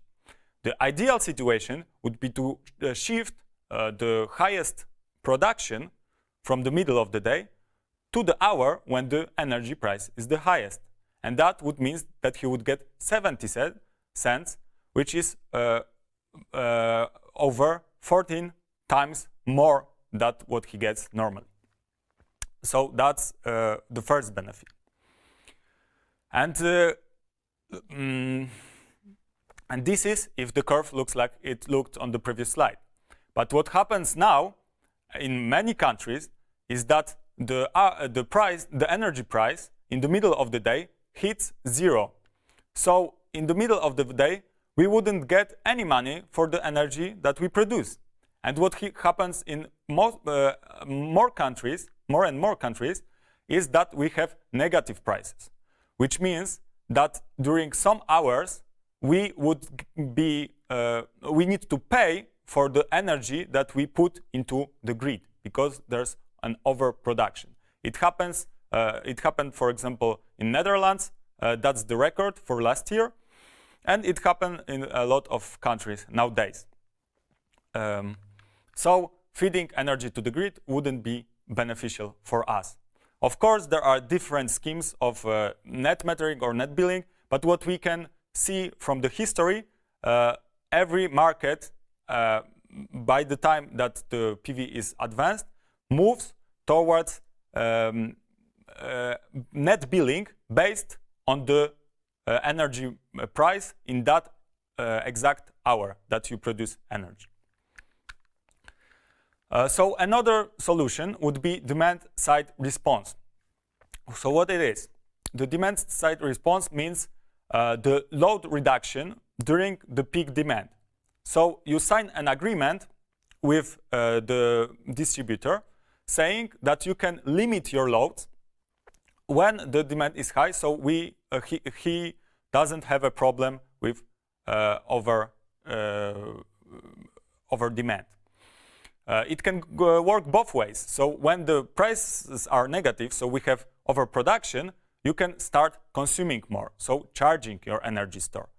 And nowadays, in a lot of countries, we have different instruments that are signing agreements with individual prosumers and aggregating all the prosumers, making it one big energy storage, and then signing the agreement with the operator. So we can look it up in your country if such systems works, and you can then be a part of the demand response scheme. The third reason why we would need independence from the grid is the emergency power supply. So in some countries, we have problem with stability of the grid. A good example is South Africa. So this is a website of their energy provider, which shows us, depending on the stages of what they call load shading, you can have or not have electricity during the day. So if the stage of load shading is really bad, then for the half of the day, you won't have electricity at all. So the solution here would be to charge the energy store when you have energy and discharge it when you don't. And in this case, you would be independent from the grid, so have your own energy supply. Another problem that we encounter is high voltage in the grid. In the countries when we have too much energy in the grid, so the voltage goes too high. The inverter, because of the network code, needs to shut off if the voltage is 10% higher than standard. So in this case, it means 253 volts. If the voltage gets too high, the inverter needs to shut off and wait for the voltage of the grid to go back to normal. And that translates into this kind of graph. So as you can see, the inverter is shutting off and on, depending if the voltage on the grid is high or low. So when the voltage is high, it shuts off, waits for the grid voltage to go back to normal, but then by production increase the voltage in the grid and needs to shut down again. So that's what production during one of these days look like.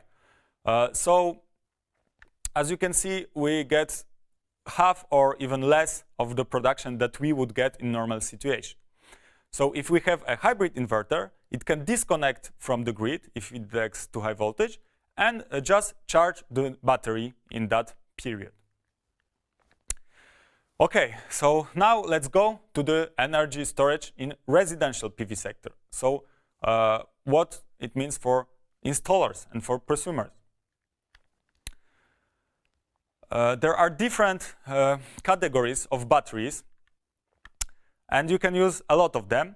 But what most of the producers decided on is lithium ion because of its high density. So with the same capacity of battery, you will get smaller and lighter batteries with lithium ion. And regarding all others categories, they chose LFP standard because of its lifespan, first because of its safety, and also the specific energy. So how to store energy in PV hybrid system? We have different parameters in hybrid system. But first, let's talk about the inverter. We have on-grid inverter and off-grid inverter. They both have their advantages and disadvantages. So the on-grid inverter works only with the grid, and it's depending on the government. And the self-consumption, so the energy that you consume, the energy produced that you consume, is only 20–30%, so quite low. But it's also the simplest solution and the cheapest one. That's why in a lot of developing countries, we first install on-grid inverters. The off-grid inverters can be used everywhere. There are no regulation. It's a standalone solution. So you can put it anywhere you want, and nobody will have a problem with that. The problem is that the off-grid inverter has limited amount of energy and limited battery life. So it only runs if there is sun and if your battery is full. Then we have the hybrid system, which can connect these two solutions. So it can work on grid when we are connected to the grid, but when there is no energy in the grid, it can switch to off-grid mode. And when the grid comes back, it can work on grid as well. So it works in both of these modes. So here we can see how the hybrid system looks. So we have the grid, the main loads, and then we connect it to the inverter. We have the PV panels, battery, and backup loads. So when the power outage happens, the inverter disconnects from the grid and the main loads and supply backup loads with energy from the battery and from PV panels. An important feature here is the energy meter, which calculates the consumption and the production, so the energy flow to the grid or from the grid. So based on that, that energy flow, it charges or discharges the battery. Now there are two types of energy stores: low voltage battery and high voltage battery. So the first one is low voltage. The batteries are connected in parallel. So they work at approximately 48 volts. In high voltage system, the batteries are connected in series, which increase their voltage. So we get high voltage battery. Of course, we always have the BMS that is connected to the inverter, and that dictates the battery to load, to charge or discharge. The advantage of low voltage battery are they are cost efficient. So if you are looking for a less expensive solution, the low voltage battery would be the low voltage system would be it. And it's also compatible with more types of battery. So not only the one that producer provides, but also different types of like gel battery or lead acid battery. And also because the voltage is lower, it has a higher safety. But high voltage batteries are for those who have higher demands. So it has a higher discharge power, higher efficiency, and bigger capacity, which means it's more flexible. It can do more. So if you need more energy and more power, then high voltage battery is one to go. Yes, so hybrid systems have different parameters. So the first one would be capacity of battery. So how much energy you have stored. So the capacity battery shown here in kilowatt hour is the total capacity of battery. But that includes a bit of reserve. So what we show in color is usable energy. So the energy we can use without damaging the battery. So here in orange, we show depth of discharge, which says what's the percentage of battery that is discharged, and state of charge, so the level of the battery up till on which the battery is charged. So it is important to pay attention if the producer is referring to usable energy, so the color area, or the capacity of the battery. This graph represents capacity retention in function of cycle numbers. So a cycle is charging and discharging battery to the fullest, but usable energy, of course.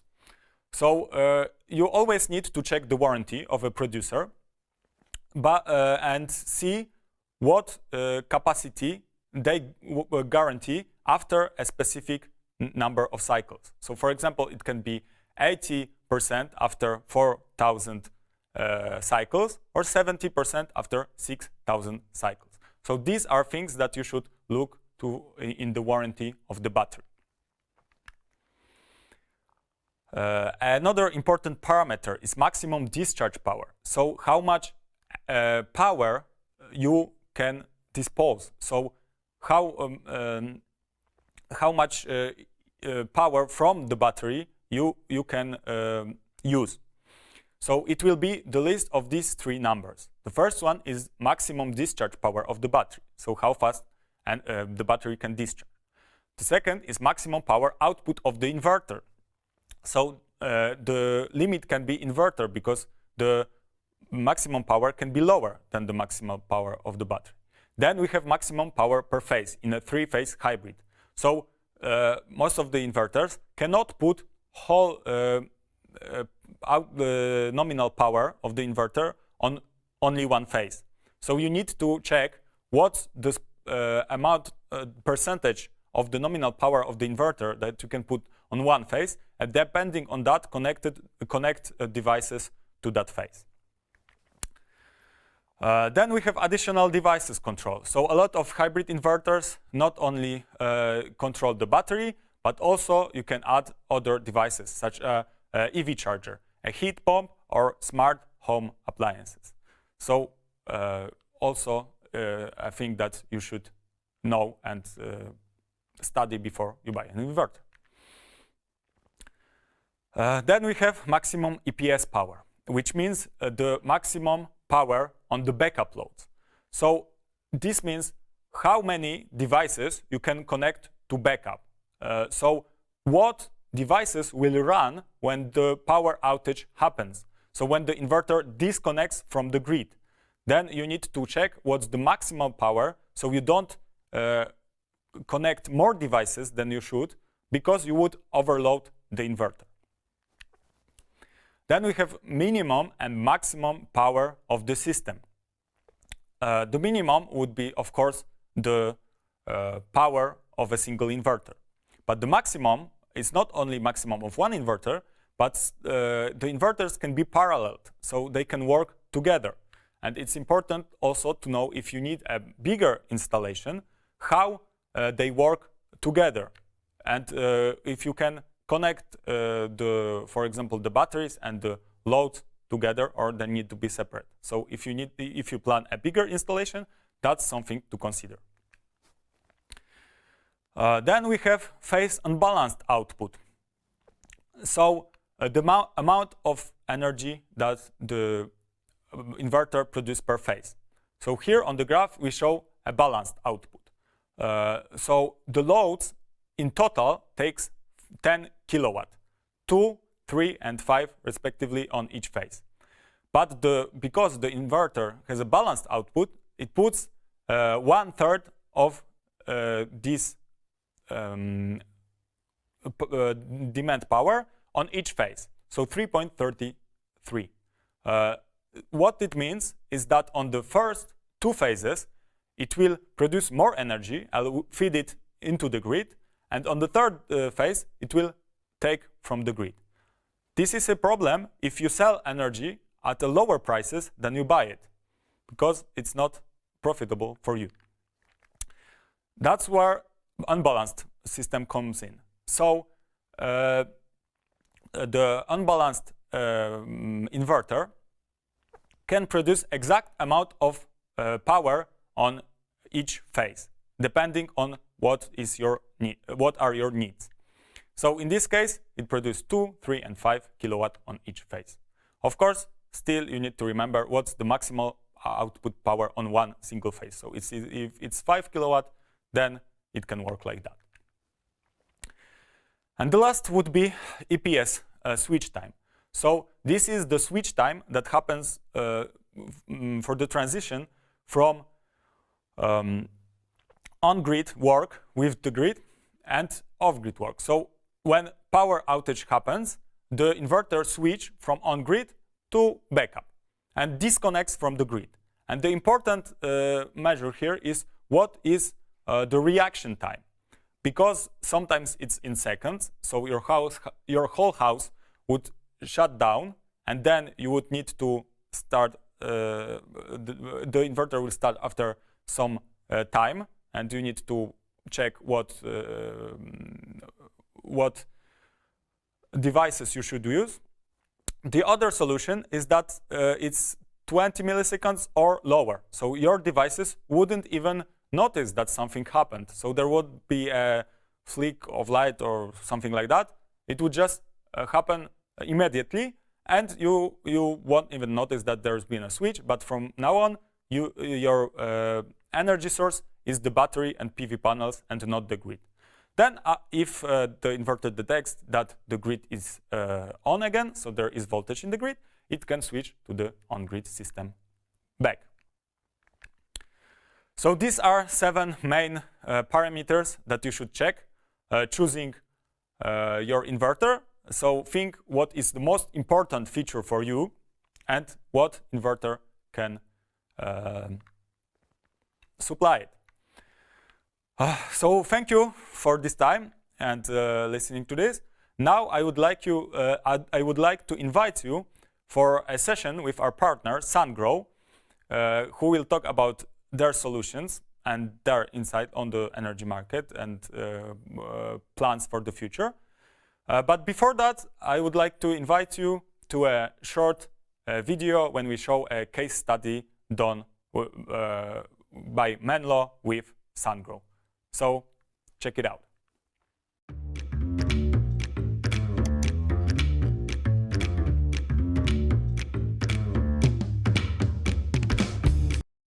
Hi guys, quick overview of the advantages of the SunGrow batteries. Super sleek design, very nice and appealing to the eye.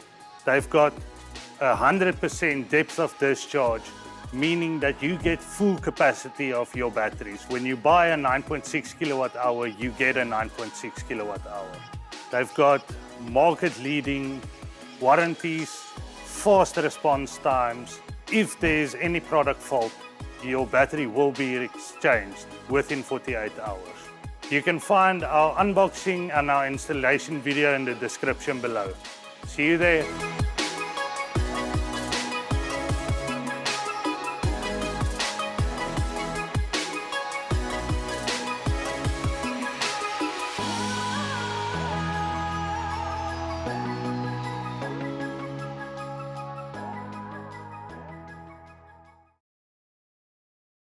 Hello again. After this short break, I'm in the studio with David, product manager from SunGrow. It's a pleasure to host you here. I would like to hear more about SunGrow products and your intake on the changing energy system. Yeah, thank you very much. Thank you very much to all Menlo team for the invitation, which is an absolute honor to me, I must say. Today's topic is the cutting-edge solar energy solutions for a sustainable future. And I'll try to showcase the most recent updates in our Sangro portfolio, but also existing devices. I'm David Valigura. I'm Distribution Product Manager responsible for the Central Eastern European region. I'm responsible for technical pre-sale support at Sangro. Here we have the contact details for me if any of our listeners would come up with any questions after this presentation, or you forgot to ask during the presentation. Please feel free to reach out to me after this event. So, without further ado, let's continue. A couple of numbers for those listeners that doesn't know who Sangro is. The key facts about us in numbers are that we are present in over 150 countries all across the world, with more than 20 subsidiaries. When it comes to gigawatts shipped from the beginning of our operation, which began in 1997, it is a number above 340 gigawatts, and those data are for the end of 2022. We're still waiting for the full report for the previous year, but we are expecting this number to only go higher, and it is expected to be of over 400 gigawatts as of right now. Global market share is around 30%, and we are constantly hovering about this value for the past few years. And the last fact would be that more than 40% of our staff, of all Sangro employees, are working in the research and development department. So we are constantly innovating and providing new solutions for our customers. So what we do, here you have brief overview. Obviously, we are the manufacturer of the PV inverters, but we are also manufacturer of the energy storage. We are constantly supporting our clients with project development. For the past couple of years, we are focusing strongly on the EV charging solutions. But moreover, we are also developing hydrogen solutions. As of right now, we are third biggest hydrolyzer manufacturer in the world. And together with our Chinese R&D, with newly established Sangro EMEA R&D base in Munich, we are developing also hydrogen solutions for our businesses. When it comes to performance, here you have the brief overview of how it looks, both in the growth rate, the revenue, and the shipments for the past 10 years. And year by year, we are recording constant growth, and we are not expecting it to go any lower, only higher in the next coming years. When it comes to agenda for today, I prepared 3 points. First of which will be our existing residential hybrid solution, together with our SHRT inverter, complemented with our SBR battery. And to complement fully this solution, I will also showcase our AC home charger of 11 kilowatts. The second point in this agenda would be the big hybrid plus new battery, that is SHT inverter together with SBH battery.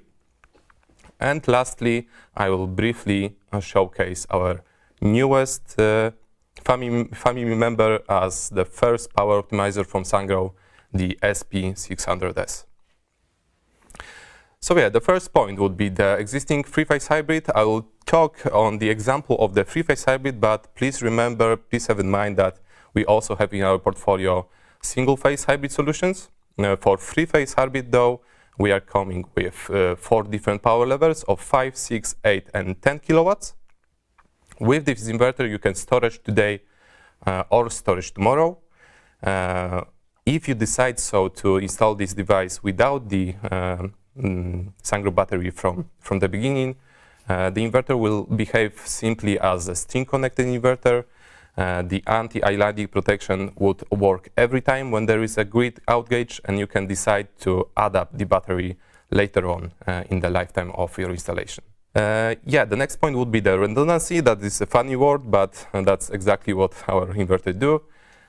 With 20 millisecond backup switch to three-phase backup as a separate AC output, this inverter is capable of supplementing the loads also when there is a grid outage ongoing. And yeah, also optimized for a self-consumption. The maximum charge and discharge current is of 30 amps with our solutions. That is quite high on the market. And with a couple of more amperages on the DC side, we can just charge up our battery a little bit faster when there is a cloudy day. All right, the other feature would be the parallel connection of our inverters. The SHRT inverter can be connected up to 2 inverters in parallel for new installations. That would make the possibility of extending our power of our installation up to 20 kilowatts. It is also retrofit capable. So if you have like some existing installation, not necessarily with the SunGrow device in place, you can install our inverter that will work solely as a battery-ready inverter, let's say, so that you can charge our batteries even with the excess power coming from the existing device on the installation. Okay, in that case, as a retrofit, do you need additional energy meter for the other inverter, or? Oh, you don't need the additional meter for the other inverter. All the measurements would be done in the point of connection of the smart meter already included in the delivery of the SHRT inverter. But if you would wish to display this data from the existing unit in the iSolar Cloud, then you would need to supplement this installation with the newest energy meter from ours, with 2 sets of current transformers. One set of current transformers that would go to the point of connection, as before. Second set of current transformers would go to the AC output of the existing inverter, so that the data of both inverters can be displayed in one place in our iSolar Cloud. Okay, so it's just for monitoring, not for work. The basic principle of operation would work simply with the basic direct connection smart meter that is included in the review. Okay. Yeah. So coming next, as I already told you, the energy meter is already included in the delivery, so you don't have to worry about ordering another one. It is all in one package, all together with the wireless dongle. Wireless dongle is a communication device that is needed for the first commissioning of our device. And yeah, also for the communication with the iSolar Cloud platform. It is capable of 10 seconds refresh rate, and that is something innovative, I would say, in the market, because with that nearly real-time data, you can show graphs in iSolar Cloud. When there is some problems ongoing with the installer can simply just log into iSolar Cloud account, and with that real-time data, decide what is the problem and possibly solve it without going on the installation. Yeah, moreover, it is possible to connect with Wi-Fi in the house load, but also it is equipped with RJ45 plug, so the Ethernet cable can be also connected to it to provide that stable connection.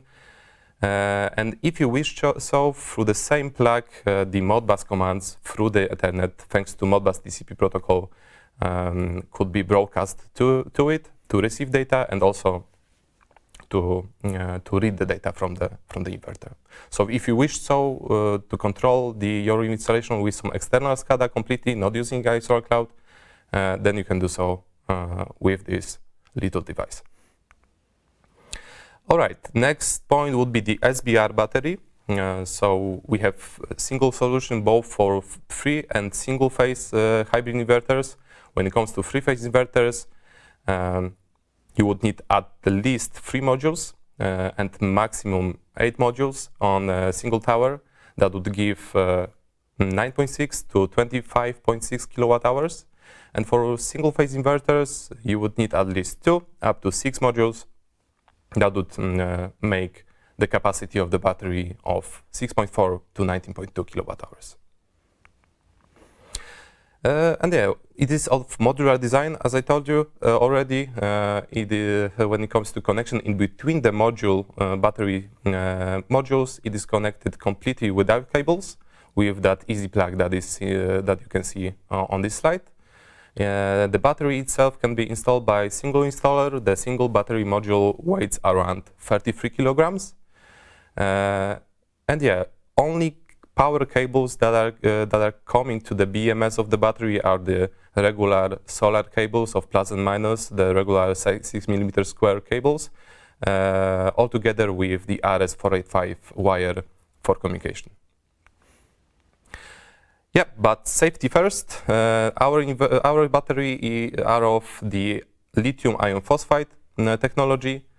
That is some kind of LFP battery that is the safest on the market, but also the cheapest despite the quite high price still as of this technology, just because the supply chain for the lithium iron phosphide is the most developed in the market, let's say. And yeah, it's a safe design because of the redundant management module. When the first would fail, the other is there to protect your battery. And when it comes to certificates, we are not compatible, but we are accredited to the UN 39 norm, the American standard, the European EN, and also rigoristic German VDE. So if not for now, we are ready for the future too. All right, to supplement full hybrid solution from Sungrow, I must say a couple of words about our EV charger. That is an 11 kilowatt EV charger. It is an AC EV charger of charging current up to 16 amps for three-phase with integrated 6 milliamps DC residual current device. And with that device, you can easily set a couple of different charging modes all within our iSolar cloud. The most recent and most important, I think, update about this product is the automatic 1- and 3-phase switching when you are charging your EV car. When the excess power of both battery and the surplus from the PV would go below the 4.14 kilowatts, the AC charger will automatically switch to the single-phase charging, so that the energy can be still supplemented to your battery in your EV car, and only when the excess power dropped below 1.38 kilowatts, then the AC charger will stop its operation. So yeah, that's the new development, let's say, and all came with the newest upgrade of the firmware of the AC charger. All existing AC chargers of that version were updated to such software, so this function is available in all of them for now. So, sorry, what's the time frame for charging to switch from three-phase to one-phase? From three-phase, the charging switch as of, let's say, the protection measure, yeah? Mm-hmm. So that it won't be switching. I think it's somewhere on the slide. It's about 30 minutes. So if it's switched down to single phase, it won't switch back up to the three phase for the 30 minutes, but same goes on the other hand. Yeah? Mm-hmm. So just to make sure the sun is really there. Yeah? Okay. If the battery is completely discharged, that is. Yeah, but let's go on. The last point on AC charger would be it is fully integrated within the iSolar cloud. In the middle screenshot of our application, you can see the actual menu for the AC charger, when you can see the actual charging power and also the time needed to completely charge up the EV battery. And on the right-hand side, you can see the different charging modes that can be easily changed from the end-user account, and that is green power mode, fast charging mode, preset charging, and custom mode. Yeah. All right, the full concept, the full like scheme would look like this. The full solution for Sungrow. So you have in the heart of the installation, you have the SHRT inverter with connected modules and SBR battery on the DC side to it. You can also see the on-grid loads with marked with blue and backup loads marked with orange. There is also AV charger communicated by RS485 wire. You can also see a relay that can control, for example, SG-ready heat pump, or for example, some water heater, or whichever really load you wish to control it with. It's possible because our inverters are also equipped with the digital output, which can bring the signal to the relay so that the, for example, SG-ready heat pump can be switched on or turned off. And yep, I forgot about the smart meter. Obviously, the smart meter is there in the point of connection based on the readings of import and export of it. The hybrid inverter can control the battery to give the power when it's needed, and also the other way around to charge it with the excess PV power. Okay, so one question here, because you said like smart meter is basically controlling the consumption. Can we discharge the battery at a higher power than the consumption, so we can actually feed energy to the grid when the prices are high, so we can benefit from high prices on the energy market? There is a setting for it in SR Cloud. For now, you can preset charge your, let's say, your billing method with the energy company. So you can preset charge like the weekdays and also on the weekends, and you can preset charge it by every hour. So, for example, from 8 o'clock in the morning to 6 p.m. in the evening. So it can be completely done both ways, both for charging and discharging of it.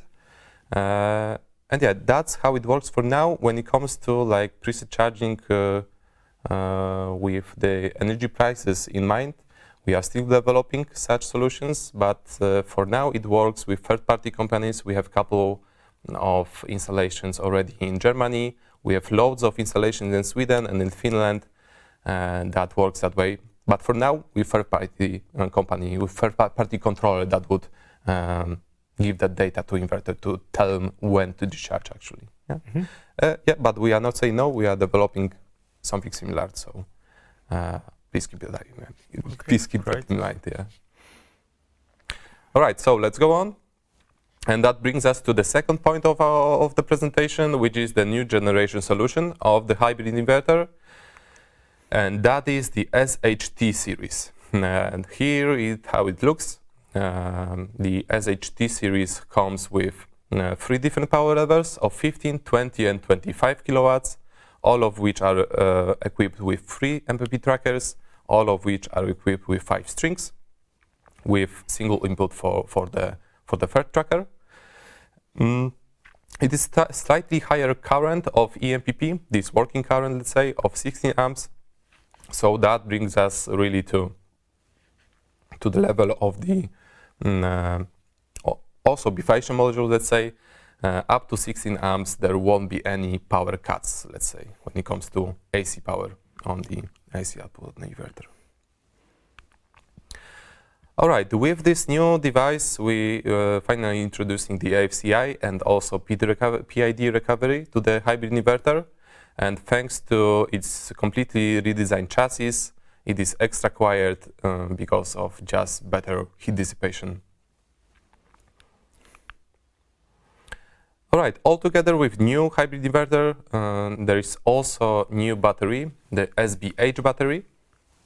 As you can see here, it is also like modular, so stackable in a single taro up to 8 modules.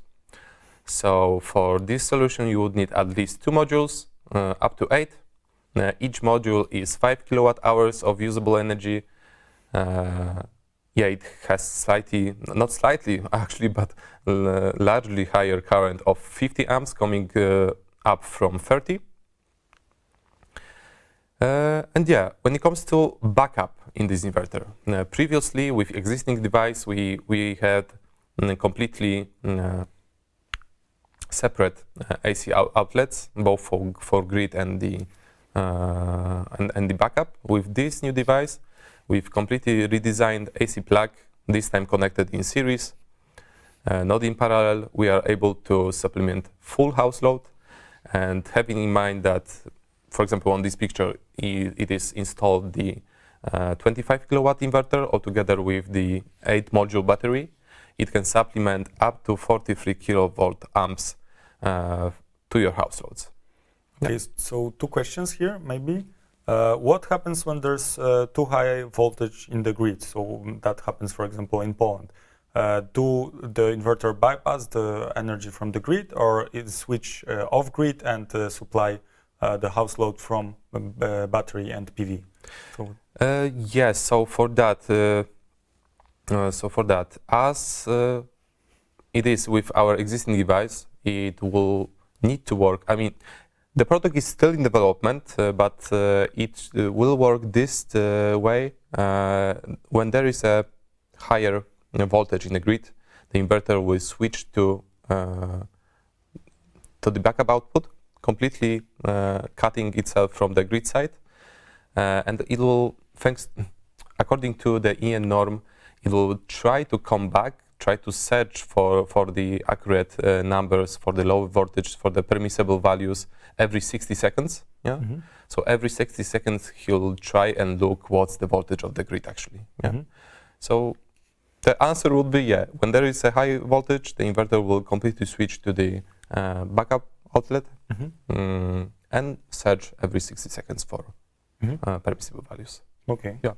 And the second question is, if something wrong with the inverter, and let's say we need to replace it, so we need to send it to the service and wait for a new one. What happens there? Like, do we have any electricity at our house? Yeah, that's a very good question because you can think about you connecting all the house load to the device that can fault in the time. I'm not saying that our devices are faulty, but it may happen. But how we did that previously is we suggested to the installer that they should install this 4-pole switch of this generated grid switch in between the grid and the whole house load, so that in case of need, it could be easy switch to just supplement the house load directly from the grid if the inverter would happen to be faulty. Yeah, and then wait for replacement. Yeah. Okay. Yeah. So that's how it goes. Coming back to the slide, I need to tell about the instant switchover of 10 milliseconds coming down from 20. So it's UPS level right now, and without any flicker of the light. Such switch should happen when there is a grid outage. And yeah, that brings us to the next slide, when I want to mention about the parallel operation of this inverter also. We are finishing the testing phases of this inverter. As of right now, it is possible to connect up to 2 of such, so 50 kilowatt micro installation for small commercial businesses can be made with our solution. And also parallel connection of the battery towers will be possible this time. That would bring us to the maximum of 160 kilowatt hours, because single battery tower is around 40 kilowatt hours. Times 4, 160. Okay, so one question here. In this case, let's say you have 2 inverter parallel and 2 tower of batteries. Would you connect 2 towers to 1 inverter, which is the master, or would you connect each battery to each inverter? As you wish, but it would be much better to connect them separately, just because the charging would happen quicker if they are connected to the separate devices. Okay. Yeah. But maximum of 4 towers of the SBH battery for now. Okay, sure. Yeah. And yeah, in the last and the biggest update on our new solution is that that is the first inverter from Sungrow that is capable of completely unbalanced loads. It is the first inverter in completely unbalanced topology. So when there is when there are unbalanced load connected to the inverter on the installation, the inverter will supplement the exact power on each phase without outflowing any on any phase to the grid. So with that solution, we are able to set up completely zero export for such cases. that brings us the independence from the grid, and also that maximizes the self-consumption in the house load. So both ways. Yeah. All right. Oh, sorry. Sorry, can you tell what's the maximum output per phase in this case? It's as I told, we are still developing this product, so we need to wait for the test results. Yeah, I don't want to suppose any, but it won't be. You won't be disappointed, guys. That's for sure. That's the best product we ever made. So. So it's not less than 1/3, let's say, of the nominal power. It would be closer to the half, yes. Okay. Yeah. All right. The last point would be the new iSolar Cloud app. Actually, the app for the mobile devices is already out from the end of the last year. In coming weeks, there will be also an upgrade to the 3.0 version of the web browser version of the iSolar Cloud app. So yeah, look up to that. And lastly, as a third point, quick note about our SunGrow Power Optimizer. Here we have the specs of it. I won't speak much about them. And the most important facts would be that the modules up to 600 watts can be connected to it. The maximum input and output current will be of 16 amps. So that's pretty high. Pretty much every module could be connected to it. And the last point would be the safe output voltage of 1 volt. That voltage would be always present when first commissioning, when first connecting the devices, just to protect the installer. And also this 1 volt will be in place when there is some firefighting, let's say, some firefighting mission ongoing in the house load, so that the firefighters are also safe. So when it comes to rapid shutdown, it also limits to 1 volt per optimizer zone installation. All right, so our optimizer supports different scenarios. First of which would be the multi-directional installation in a single string. With that optimizer, we can manipulate with its resistance, so that the voltage, so that the current also, but the voltage is, for the first scenario, the key factor here. The second would be the different string module quantities on the same MPP tracker. Yeah, same as before, we can manipulate voltage so that different string level can be connected when fully optimizing strings on the roof. And the third point would be the possibility of connected long strings up to 30 modules. And same, because we are able to control that voltage, to lower it down, just to connect a couple of modules more on the roof. When it comes to installation, both ways, both through these clamps to the module frame, or thanks to that cutout in the middle,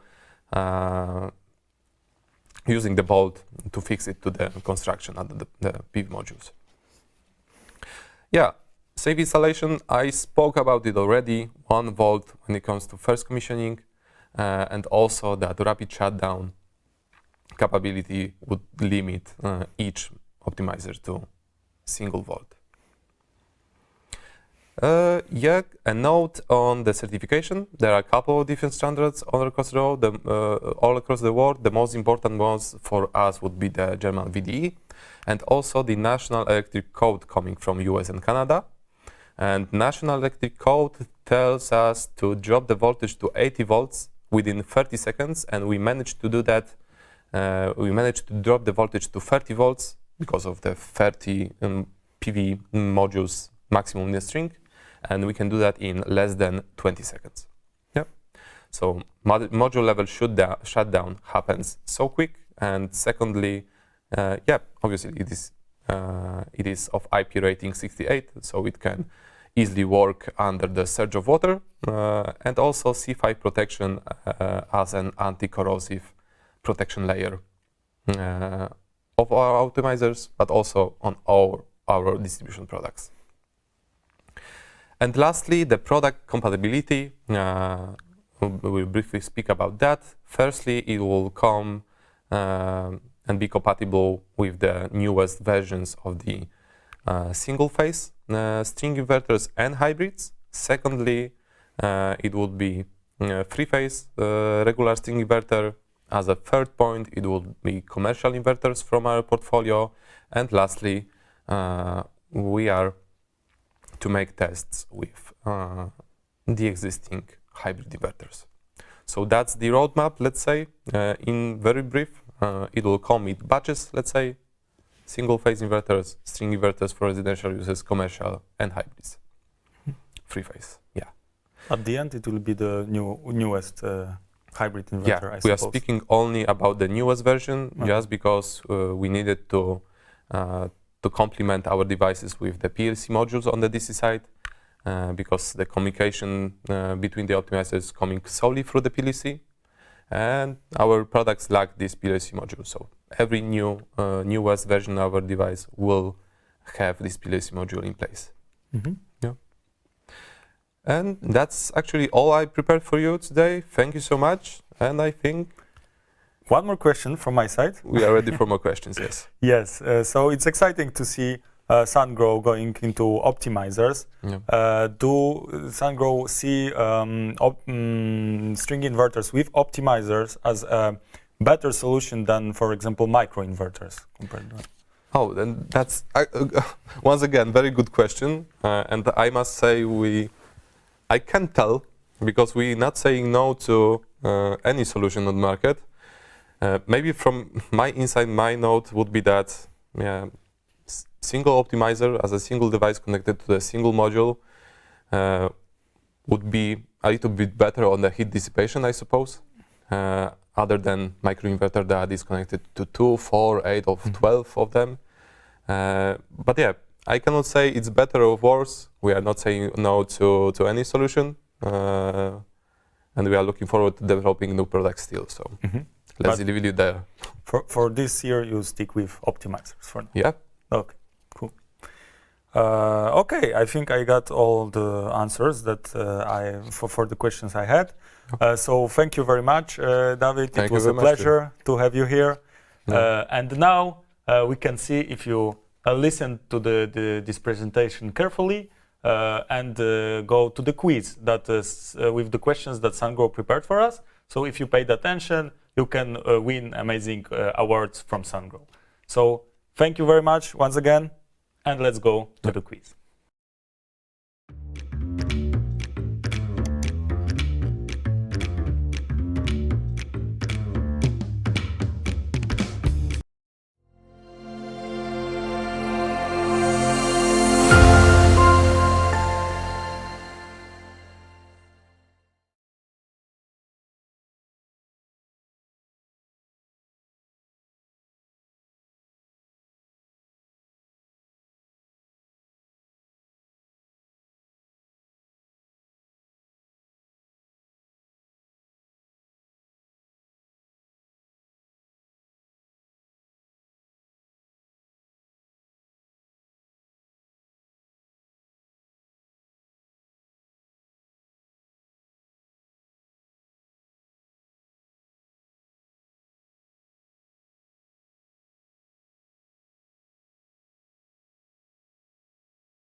Hi everyone, welcome to our warehouse where I'll be sharing some advantages of the Fox ESS hybrid inverter.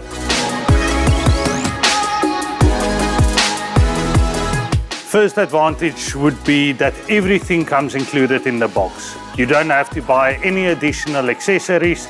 You get all of your DC connectors, AC connectors, Wi-Fi dongle, energy meter or CT depending on the region. Everything is already included in the box. The second big advantage of the inverters is that they're super simple to install. There's no complicated settings. It's just quick and easy install. I think it's 3 or 4 settings, you're done. Most inverters in the market come with a 5-year standard warranty. This inverter can be extended to 10 years, which is groundbreaking for the solar market. If you are worried about your warranty, Fox ESS was acquired in 2019 by the Tsang Group. They are listed as a Fortune 500 company and they will be along for a long time. Fox ESS has a user-friendly app where you can do all of your firmware updates, setting changes, monitoring, all included. You would never have to go back to site to do any setting changes or updates. All in all, Fox is an all-in-one solution. You buy everything included in the box, install it, and forget about it. Guys, check out the unboxing and the installation video in the description below.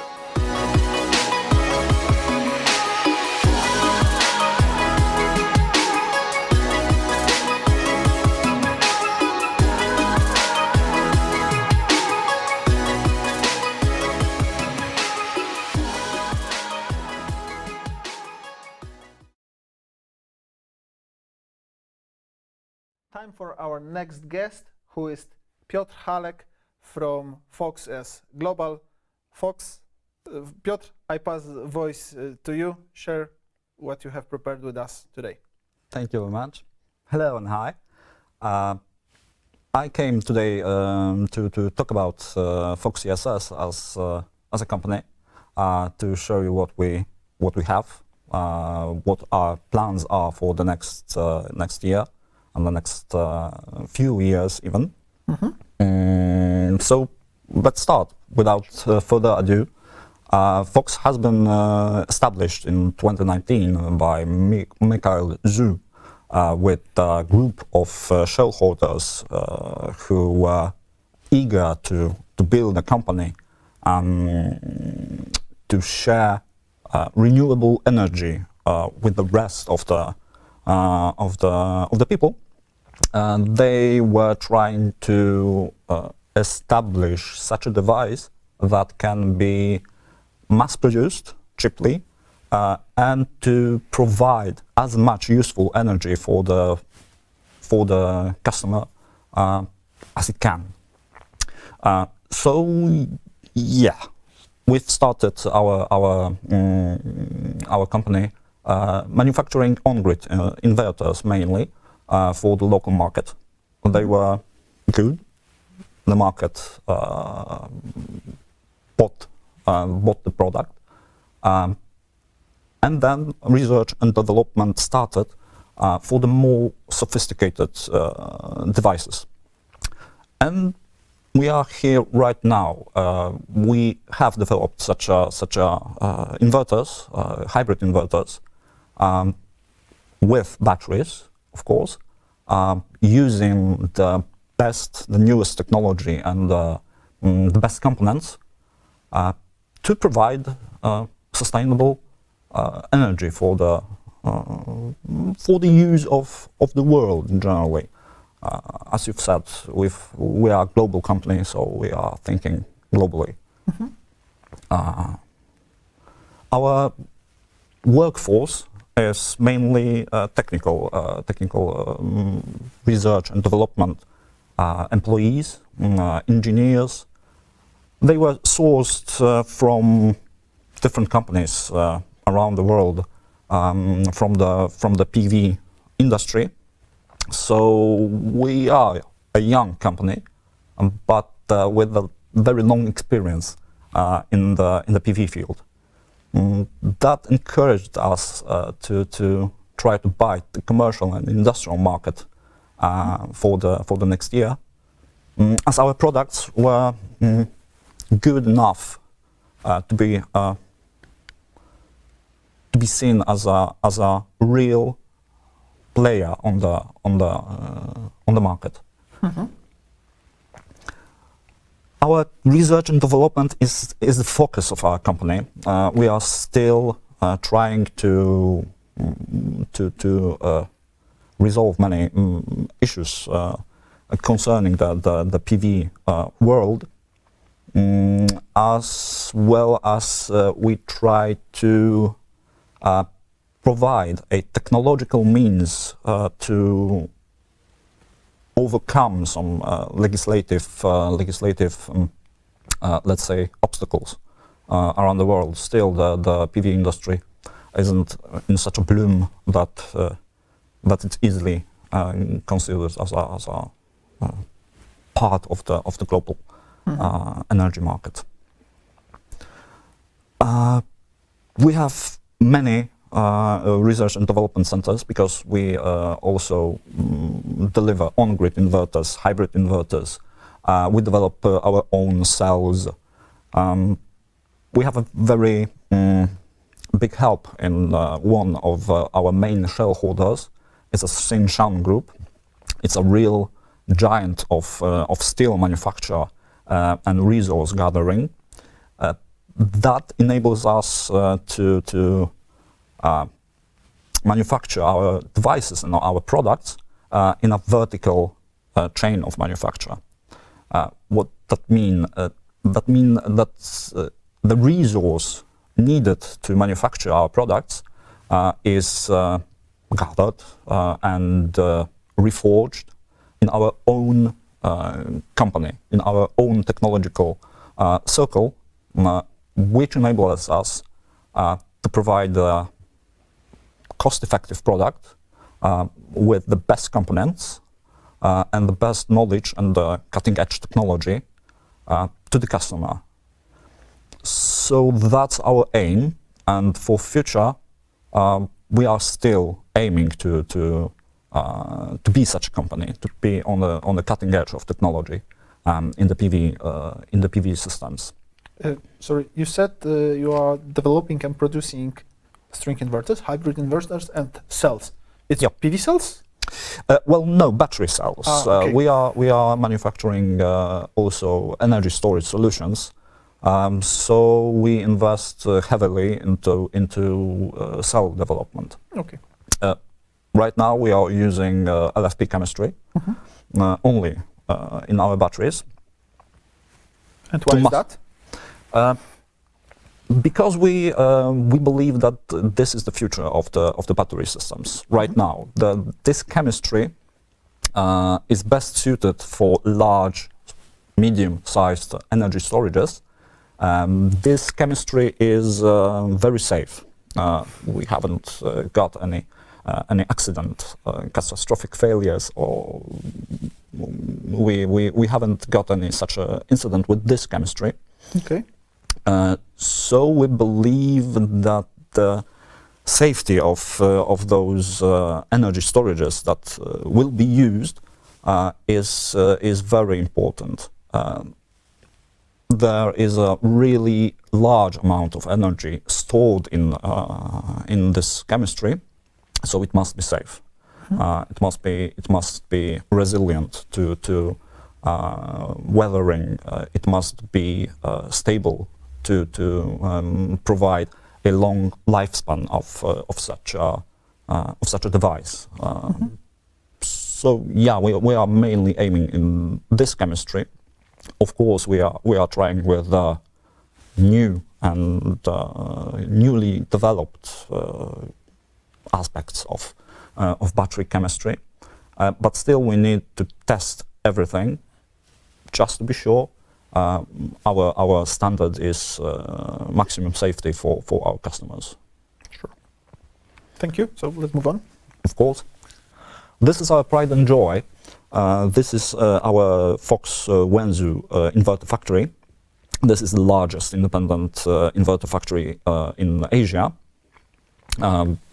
this place provides us with the bulk of our equipment.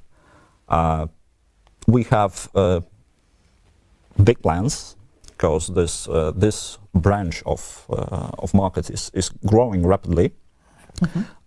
We think that we will expand even more in this year. We are aiming at 30% of growth in the means of energy storage systems. Generally, after installing on-grid inverters, right now it's the right time to maybe encourage customers to install energy storages for a real benefit of getting more energy consumed, energy produced locally, consumed locally. So it's the best we can offer because it speeds up the economy, provides cheap, accessible energy during time when the PV system is off. So you are not tied with your energy usage with the sun shining on the sky. That's a big big selling point, but it also boosts the energy production economy greatly. Sure. As I've said, this is our vertical manufacturing chain. Just to visualize how the process is going, we've used an existing type of that process that Thinshan Group already made, and this procedure is being perfect for us. It's being perfect for us. It's providing best results, best quality, and most effective price for that matter. That group is also our main anchor on the market. It's a really big company, noted on the list of 500 of the biggest companies worldwide. It's in a half of the of the list, but still, that means that we have a real good economical anchor in the market, and this anchor is providing us with the knowledge and resources to develop even better. So we are very grateful for that. Those are products what we've already put on the market. Those products are grid-tied inverters. We are right now aiming at the middle scale of the PV industry.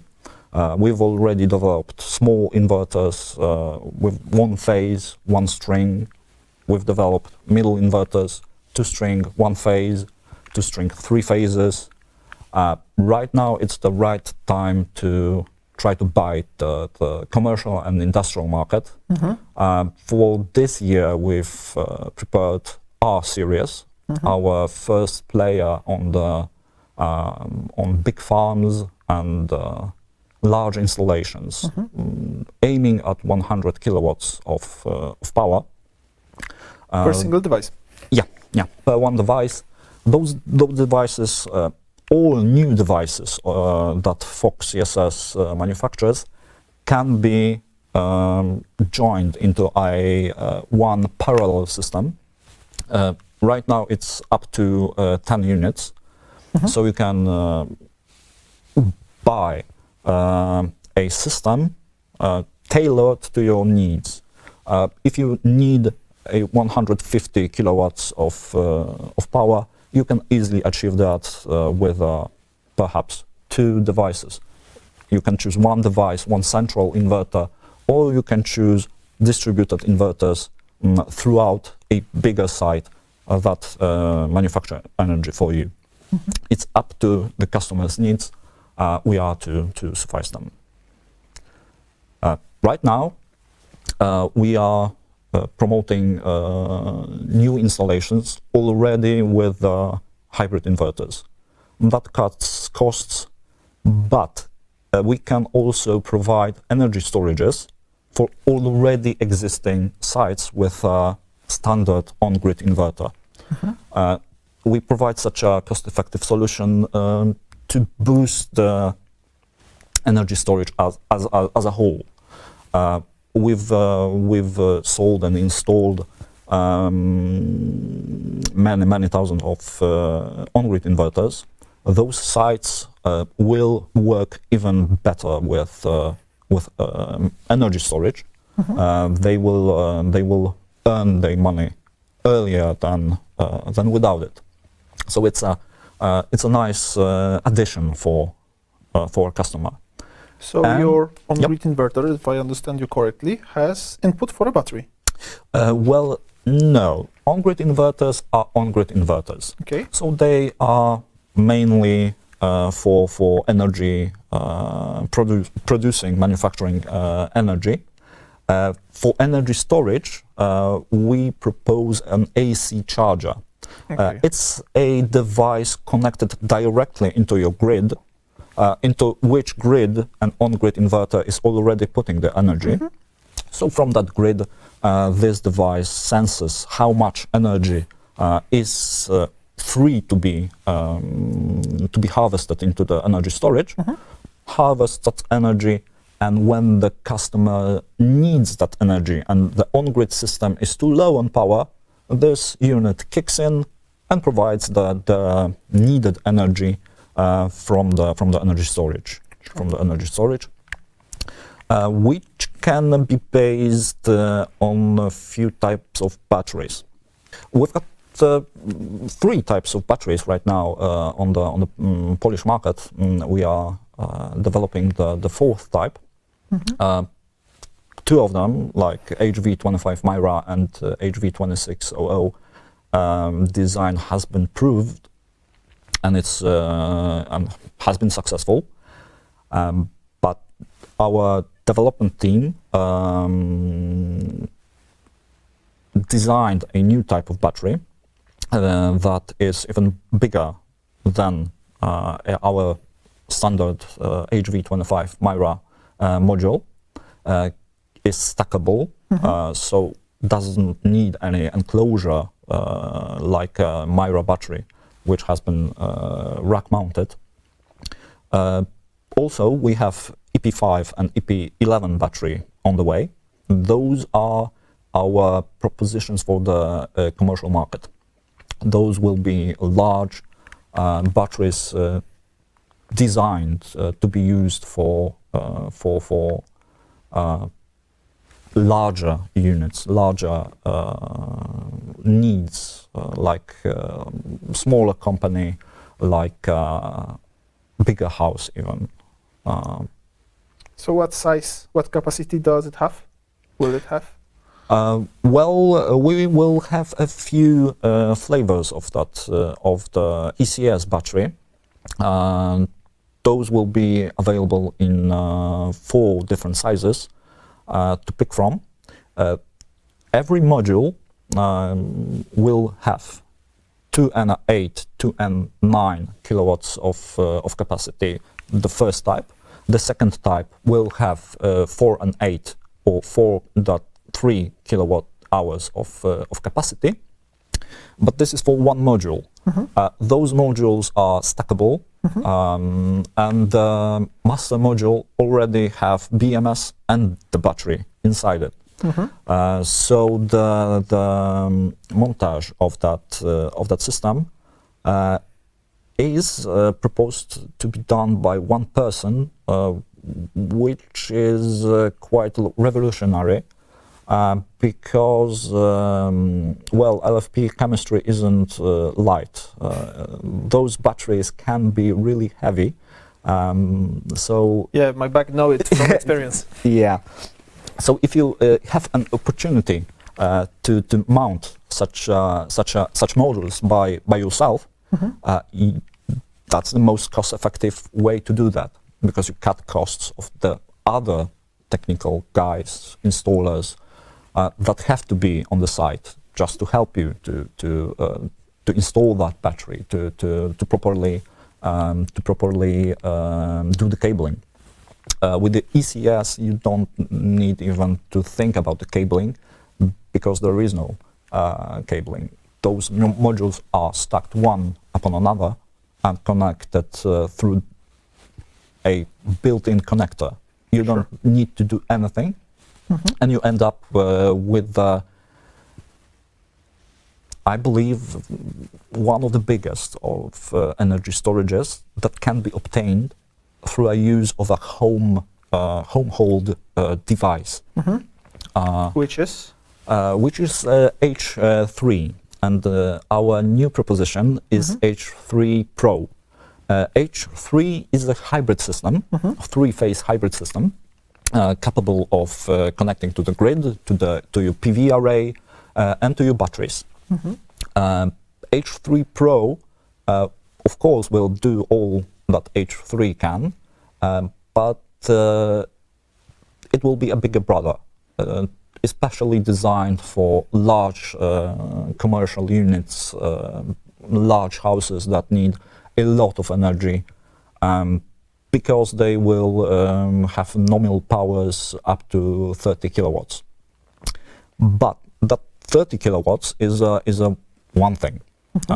Very powerful trackers are another, because they can be connected with the newest of PV modules.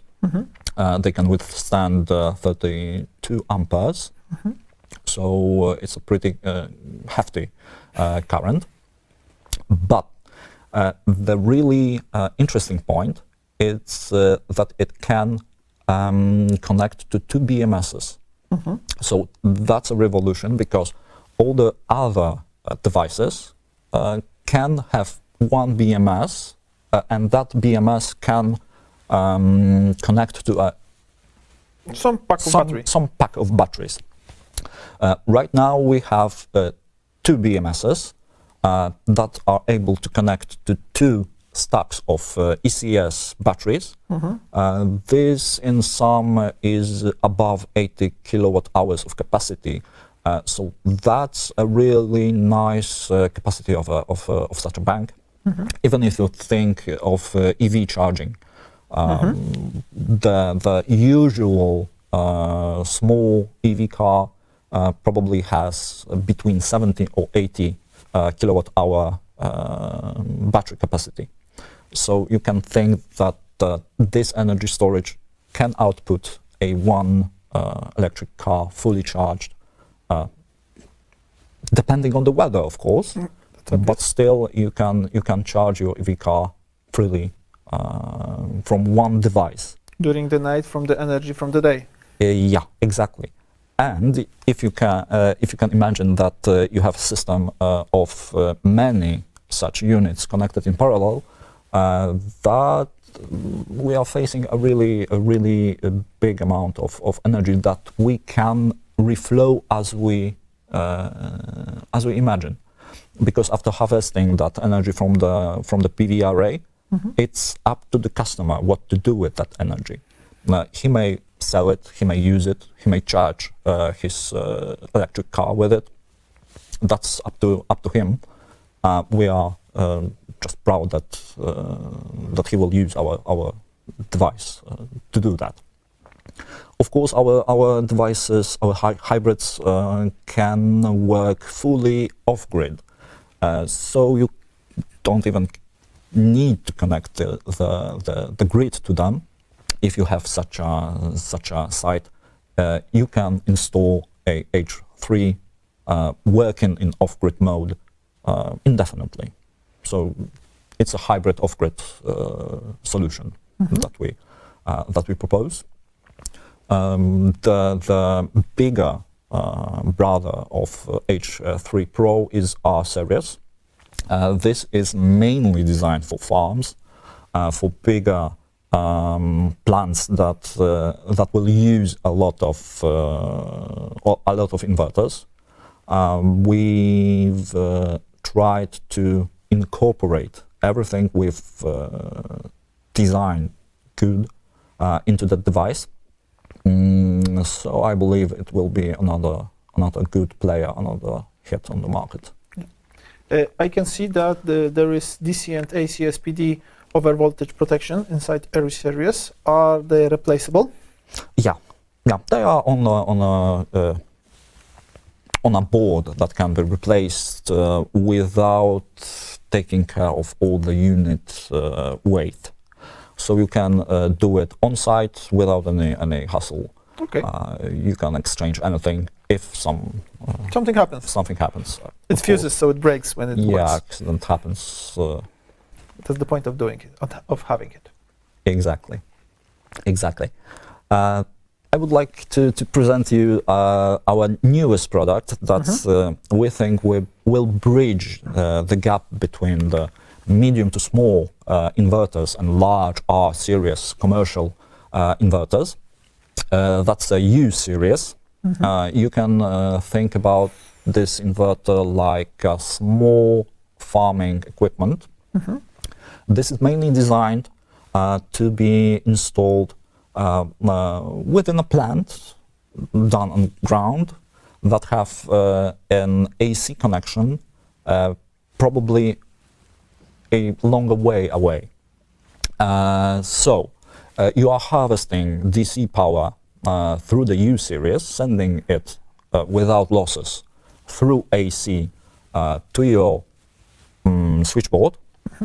To that switchboard, you have connected AC series charger with a proper energy storage, and here you can harvest the energy without the need of exposing the batteries to the weather. Generally, we live in Poland, so we have winters. During winters, no battery is happy when it's cold. Even the newest batteries based on the LFP chemistry technology is prone to cold. So it's good always to keep the batteries in the building in some proper environment for them to just work. Let me show you what we've prepared for the 2024. For the first quarter of 2024, we've prepared a launch for our V series inverters. Those may not be so interesting for our European market, but we are, as I've said, a global company, so we are trying to suffice all the markets. Also for the US market, we are trying to develop EMS box to enforce operator control over the site of our inverters, of farming generally inverters. In the middle of the year, we will launch our first commercial batteries. That will be a thing to see. Those will be large containment units that will be providing power for, well, not small company, but companies. They can be, of course, stacked to give an opportunity to provide a district energy storage. Of course, we have larger plans, but we are trying to go there step by step. We will try to develop larger industrial grade energy storages basing on our cells. Right now, the X5 battery will see launch in the middle of the year.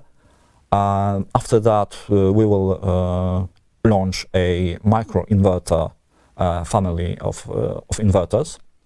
Do you have any information about this X5 storage battery? Because I'm interested in that product as well. Sure. I can tell you for sure that it will be based on the LFP chemistry and on our own cells. BMS is already developed, so this unit is undergoing tests right now. Just after those tests, if they will be positive, the unit will hit the market. Okay. For the end of the year, we are planning to launch our AIO version 2.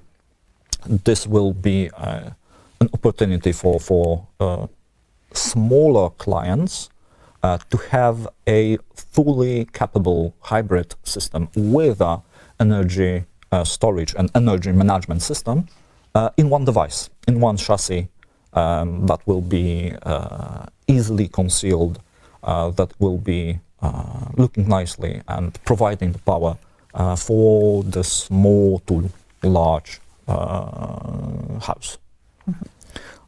B series will be a very interesting product for me because it will have 4 trackers that will harvest energy on farms, but those smaller ones, they will have, of course, AFCI function and the string monitoring, string current monitoring engage as an option. As you've said, those middle to large inverters will have PID recovery technology in every unit. V series isn't different in that matter. It will be a really nice addition for our products. Our EMS box it's basically for United States market, as I can see. So yeah. It's focused right now on United States legislature and habits of customers that use such systems. For Europe, we've already have a device to do such functions, but we don't have such device for United States.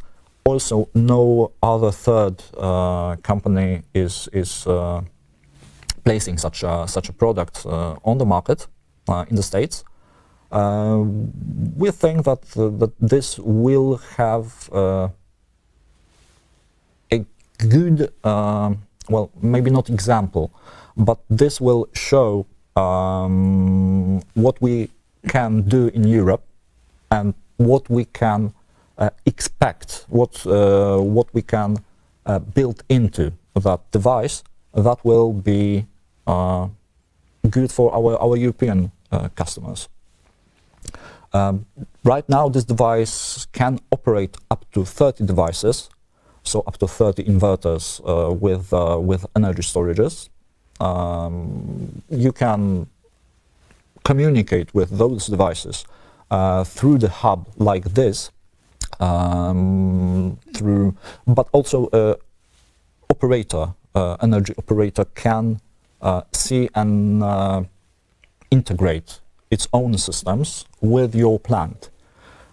This will be, I believe, the future of PV systems, generally of distributed energy systems, that they will be aggregated through an operator, probably through the SunSpec protocol, into a one large energy grid that will work, well, maybe not flawlessly, but this is the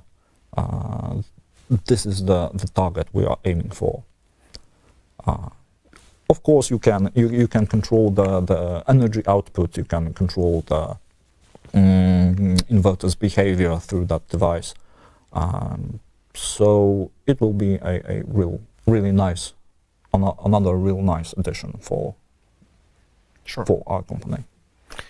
Okay, thank you very much, Piotr, for your presentation, for you being here. Thank you And very much. let's go straight to the quiz. And after that, our next guest, which will be Daya.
Welcome again. I would like to invite our next guest.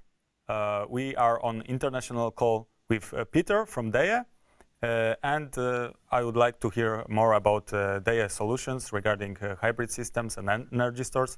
So, hello, Peter. Can you tell us more about your product? Yeah, of course. I'll start with my presentation about our product. And this is our main factory in Ningbo, in China. And I will talk about these topics about our daily products and our company. The Inverter Company established in 2007, and it was registered capital 3 million RMB, and it's one of the Chinese high-tech enterprises and a subsidiary of J Group. And they is committed to provide super versatile and reliable energy storage system for residential and commercial industries application scenarios. And the R&D team is growing right now. So it's around 500 people in the R&D team. We're very strong in the R&D center. And this is the stock market value about last year. It's about second place in the China market. And for the residential hybrid inverter shipment in 2022, we were the first place in China.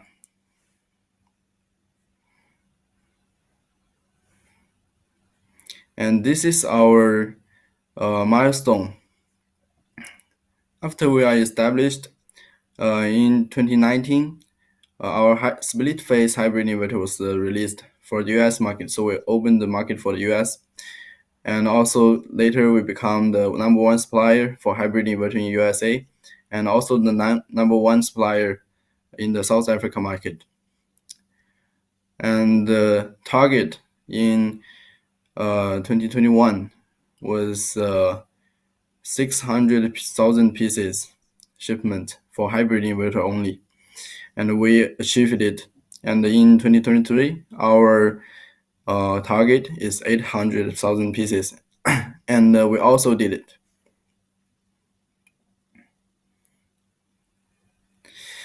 And this is some of our sales network and some service center and sales center all around the world.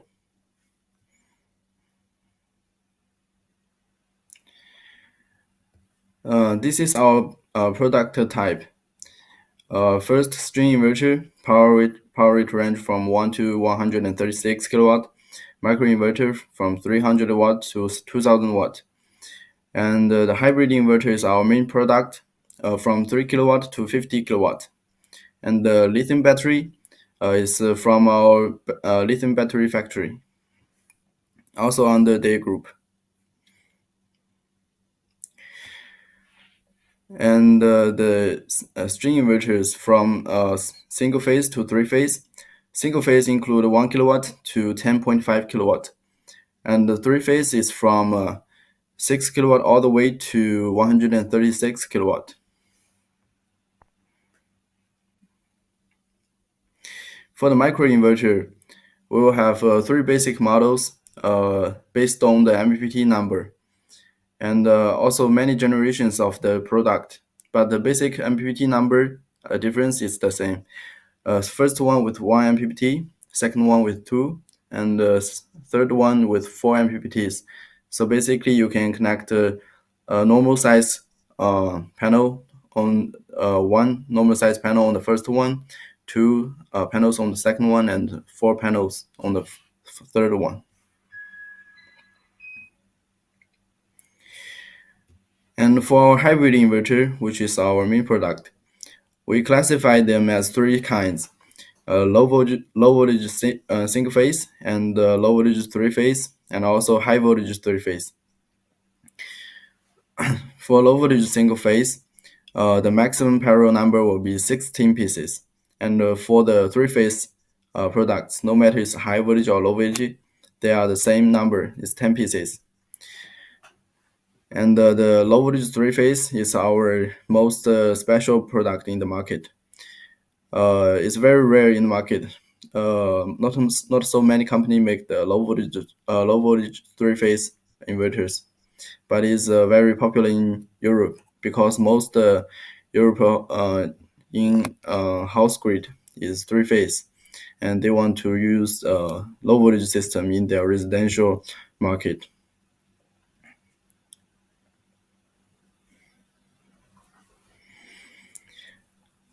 This is a single phase low voltage. I will say this as an example. All of our hybrid inverter, no matter the type, it will include the same interface like the 4 indicators and the touchable colorful LCD and the function buttons. So you can easily set all the settings, all the parameters on the inverter. And also we equipped with a data logger, so you can also change the settings with our monitor system, our website or applications. And also we can update firmware for you remotely, and you can monitor all the working data. And the 6 configurable charging and discharging time periods is the time of use function. So you can easily set how to discharge the battery and charge the battery depend on your time period. And 4 millisecond is our UPS time gap. Basically, if your load is supported by the grid, but blackout happens, it can switch from grid supply to DC side supply. So your load will not stop working. And for our low voltage systems, they use transformer isolation design. And for our high voltage system, they use transformerless design. And we support AC couple method. You can upgrade your original string inverter system into a hybrid system. So you can connect your string inverter to our hybrid, and you can storage the generation of string inverter to our battery. And all the hybrid inverters have the bypass current because inside it will have a bypass from the grid to load. Don't have to go through the inverter part. So even if the inverter is off, you can support the load with the grid.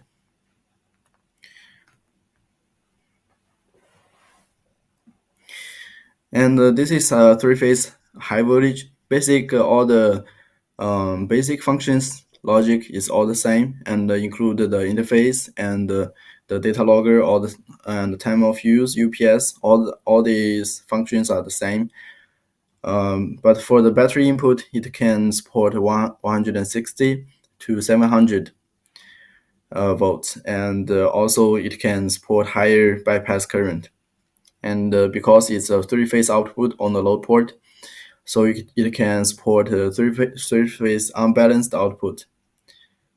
Basically, it means three-phase can output a different power rate. And on the phase A, you can output 60% of the rated power. I'll give an example. If you're having a 10 kilowatt three-phase inverter, on the phase A, you can output 6 kilowatt maximum, and all the rest, B and C, can output the rest. And you can also output 600 or 640. It's all okay.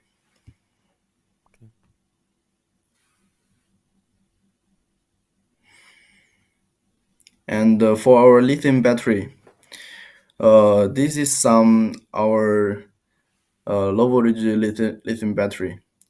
First one, wall-mounted type. This is 120 amp hour, and is wall-mounted. And the second one is rack-mounted. Each unit is 100 amp hour. And for the third one is a stackable battery, so you can easily parallel them without extra cables. You just have to lay it up, and on the top is a BMS box. And for the fourth one, actually it's an all-in-one inverter, but the battery under the inverter is the stackable battery, and the top box is the inverter. You can choose the inverter power rate from 5 to 12 kilowatt, and it's a low voltage three-phase.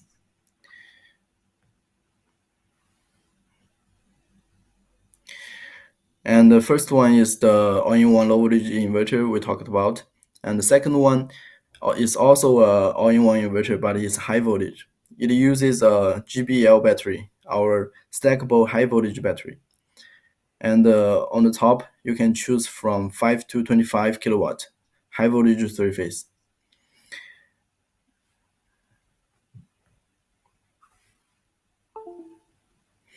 And this Boss G is also our high voltage battery, but this one is rackable type.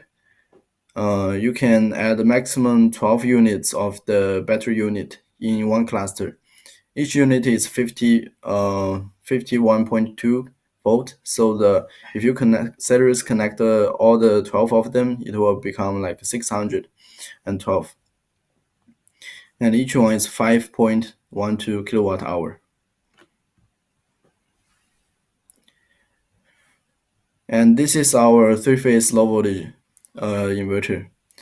For this one, parallel number is 10 because it's three-phase, and it can support the three-phase unbalanced output because it's a three-phase system. Also, it includes the feature for the low voltage inverter, so it can connect a 48 volt low voltage lithium battery. Also, lead acid battery, gel battery is all okay. But for the other, like time of use, AC couple, UPS, they are the same.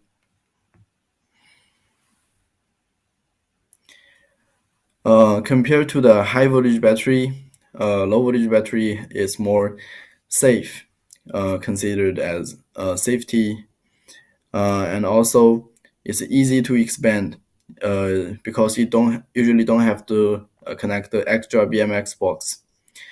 And the cost of the battery is much lower than the high voltage battery. And the capacity it can support to expand to is much more higher than the high voltage batteries. So that's why we will recommend the residential market to use the low voltage battery.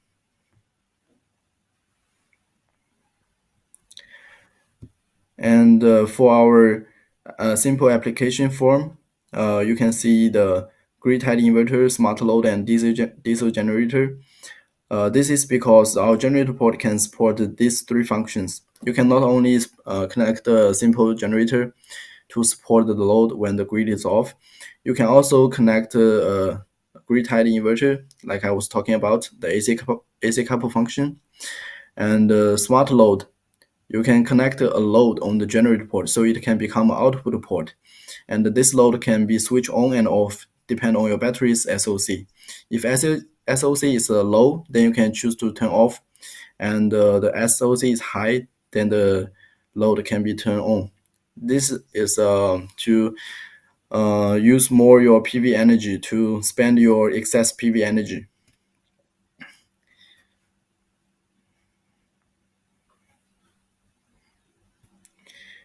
And for our low voltage system, we use one battery pack for all the parallel inverter. So all the battery is parallel together into one battery pack. It will have master, slaves, and then connected to all of our parallel inverter.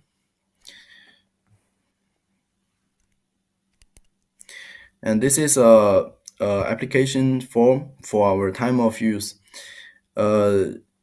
Basically, we can set a different time, a different goal for the battery.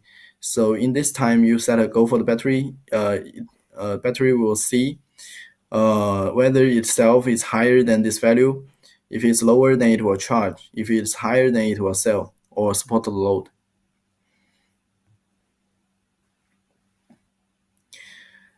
This is our 50 kilowatt high voltage system.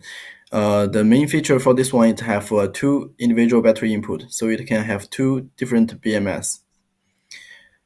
and it's also our biggest power rate product for hybrid. For our batteries, for our 50 kilowatt, we can support unbalanced output and 10 pieces parallel, and can support up to 800 volts for battery input.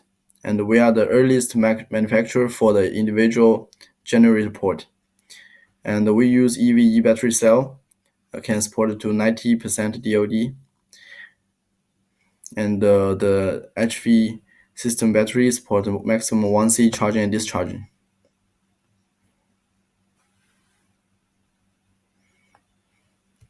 And the parallel for the low voltage for the high voltage system, difference is they use different individual battery packs, so each one will have individual BMS.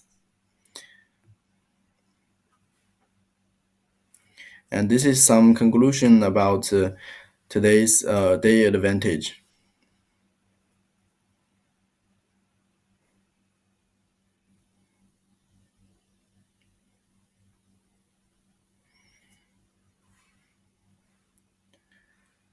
This is some on-grid certification that we got, and we have more than this.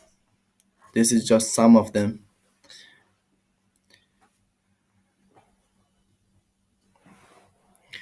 And this is our factories that we have.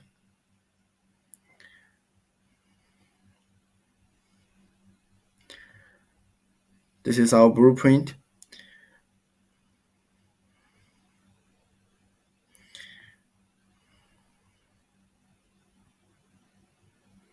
This is our producing line. Every single inverter will go through every test. It's not a sampling test, it will go through every inverter. So the reliability for our inverter is very good.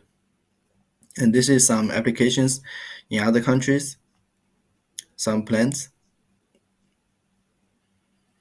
This is 50 kilowatt with Boss G batteries.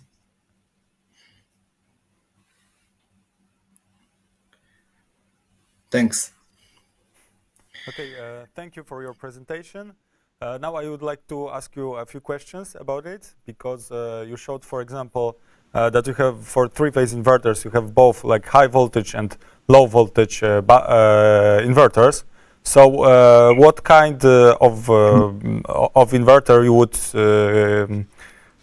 choose in what situation? So what would you consider, what should the clients consider choosing the right type of the inverter? So if the customer uses it for commercial, we recommend the high voltage system because it will have a higher discharging speed and higher power rate range for the commercial use. But if they want to use in the residential market, we recommend the low voltage three-phase because the power rate range is 5 to 12 kilowatt. It's a very normal power rate range for the residential. Mm-hmm. And Okay. also consider the safety of the low voltage batteries. Yeah, of course, safety first. And also I have a question about a unique feature that I see on OnTheAir inverters, the work with wind turbines. So can all the hybrid inverters work with wind turbines, so low voltage and high voltage as well? And the question is, how will it work? So do you connect it to the one MPPT? Can both work like wind turbine and PV at the same time, or how does that work? You can connect one MPPT to the wind turbine and another one to the panel is okay because it's individual MPPT. It will calculate individually. It will not affect each other. Mm-hmm. So it works. And also we have a page. You first. Yeah. So it works for all the hybrid inverters, low voltage and high voltage as well. Yeah. All of our three kinds hybrid, they can all support. Okay. Okay, so another question would be for the diesel generator, so the gen input. Can you connect the diesel generator to a hybrid inverter, let's say without battery, so to provide electricity to load from the generator when there's no PV? basically, you want to use generator to connect to the grid port to simulate the grid, or just want to connect the generator on the generator port. On the generator port. Okay, we have the no battery mode, but in this mode, the inverter will only work like a string inverter, so there will only be MPPTs and the grid. So you cannot use the generator port in that scenario. Okay, so we need to buy batteries in order for the gen port to work. Is that right? Yeah. Okay. Also for the load port. Of course. So I have a question. What happens when the voltage in the grid is too high? So will the inverter disconnect from the grid and supply the backup loads with the battery and PV, or will the backup loads will be supplied by the grid? So like will the inverter bypass will support the backup loads from the grid by bypassing it basically? If the grid have too high voltage, we will disconnect it, and the grid relay inside our inverter will be disconnected. So the grid will be completely disconnected. So the UPS load or backup load will be supplied by our battery and or PV only. Okay, so the inverter goes in off-grid mode, basically. Yeah, off grid. Okay, so last question. When you parallel inverters, should all the parallel inverters have the same amount of the batteries connected to them? And also, can you connect backups of these inverters, or should that be separate and exactly the same? The backup must to be connected together. So all the parallel inverter will become one system to support one load output. And regarding the number of the batteries, should they have the same number, or can they be different? So you're asking about high voltage system, right? Yes, So yes, it's exactly. better to be the same amount. Okay, so it works in master-slave protocol, right? And the Yeah, master is managing. because if the master is discharged to zero and the slave also have the like 10% remain, the 10% will not discharge because the master stops. It will Okay, waste the battery energy. okay, I get it. Okay, so I think these are all the questions that I had for you. Thank you again for your presentation. It was really insightful for me. I hope for our viewers as well. And now we will go to our next part of the Menlo Day, and I will give voice to Mikołaj. So thank you again, Peter, and have a Thank you nice also. day. Thank you very much for your Yeah, presentation. bye-bye. Bye-bye, Bye. guys. But before that, I invite you to participate in a quiz that they prepared for us. If you listened to the presentation, it should be easy for you. You can win some prizes from DEA. So let's go to the quiz.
for our last guest and big surprise which we present on Menlo Day, new business line in Menlo company, which is Photonica, completely new brand in PV industry, which will be focused on mounting structures and electrical fuses boxes. With us is Mariusz Bałachowski, founder of Photonica.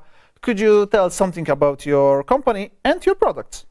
Thank you, Mikołaj. It's very nice to be here. And hello, everyone. I am Mariusz, I'm founder of Photonica, a new brand on international market, which will develop structure systems and electrical switch boxes. We believe in Photonica that improvement speaking through technology is the main phrase which push us to everything what we can do, which means we should provide the best solutions in best terms with every technical possibility we've got. Which means that our team evolved from the necessity of growth. We are very small group of people, like couple of engineers focused on the PV market to develop as more simple and smart solutions as we can. That's why we are asked Menlo to help us to be on PV market, so we can be here, and thank you very much once again for that. We've got two founders, Mariusz Bałachowski, which is myself, and Norbert Garela, which is my PV market colleague, a specialist from structure systems. And we will surprise you in this year with a few branches of products in our portfolio. So the first one is electric switchboard. The second one to be connected with electric switchboard is our accessories, which, for example, can be cables or DC connectors or every possible connector which is necessary to finish your PV installation. But as well, we will provide ground-mounted systems which will be designed as well for residential, commercial and utility scale market. But still, the most popular systems in Europe are systems for pitched roof. So that's why we will also provide a very clever and smart systems for pitched roof based on aluminium, manganese and similar parts of steel. But our most important target is our systems for flat roofs. It is always a most difficult thing to be developed, so that's why we put all our resources and all our knowledge to prove that those systems can be simple but still smart and useful in many situations. So, what do we aim to achieve those targets? We chose several different ideas which we try to follow during all the process of designing our new systems. So the first one is PV solution. PV solution is something, our motto which describe a structure system who should be not just solid but as well smart, easy to assemble and can be and should be modified. So we believe that our system will fit every existed module which you can find on the market. The next important thing is installation process optimization, because we have to do many installations. Installers are busy. There is a limited amount of labor on market, so we have to find another solution how to solve it. And we in Photonica choose to design as fast system on the market as it can be, without any bad influence onto strength or stabilization. That's why we are very focused on the efficiency, which means that our key objective is to create system which will minimize the installation time. And support structures in varied climates. We know that Europe is wide and long. So we can found many different environments. So we have to be sure that our structures can stand in the middle of Europe, somewhere between the mountains, near the sea, or in very acid risky environments. So we are always aim to create the structure as solid as it can be, even if it means that we have to redesign our project from zero, which, to be honest, happened many times up to today. But the next thing is cost-effective transportation, because we can design system, we can be clever and make this system as simple to be built as it can be, but still we have to move these parts, this structure from our factory facility to our distributors, wholesaler, installer, or at the project place. So we have to be sure that those equipment, those parts, will be in the portion that will help us to make the logistic more effective, so we can as well spend less money for that, and this logistic can be at least faster. So, assuming that structure is already on site, the only thing what we have to do is to build the structure on the construction site. So we have to be sure, we in Photonica have to be sure that our customers can build this structure so easily, without any doubts, without any problems, and without losing a time to analyze how it can be adjusted or how it can be assembled. That's why all of every our paper, which means every our document, which means warranty terms, our manual, our data sheets, etc., are designed to be very simple, to be very understandable for everybody, no matter from what country you are. That we try to minimize the words and to show everything by numbers and by drawings. So the last but not least is versatility of systems. By this phrase, we try to catch something very mysterious, something hidden, that we felt that something is missing.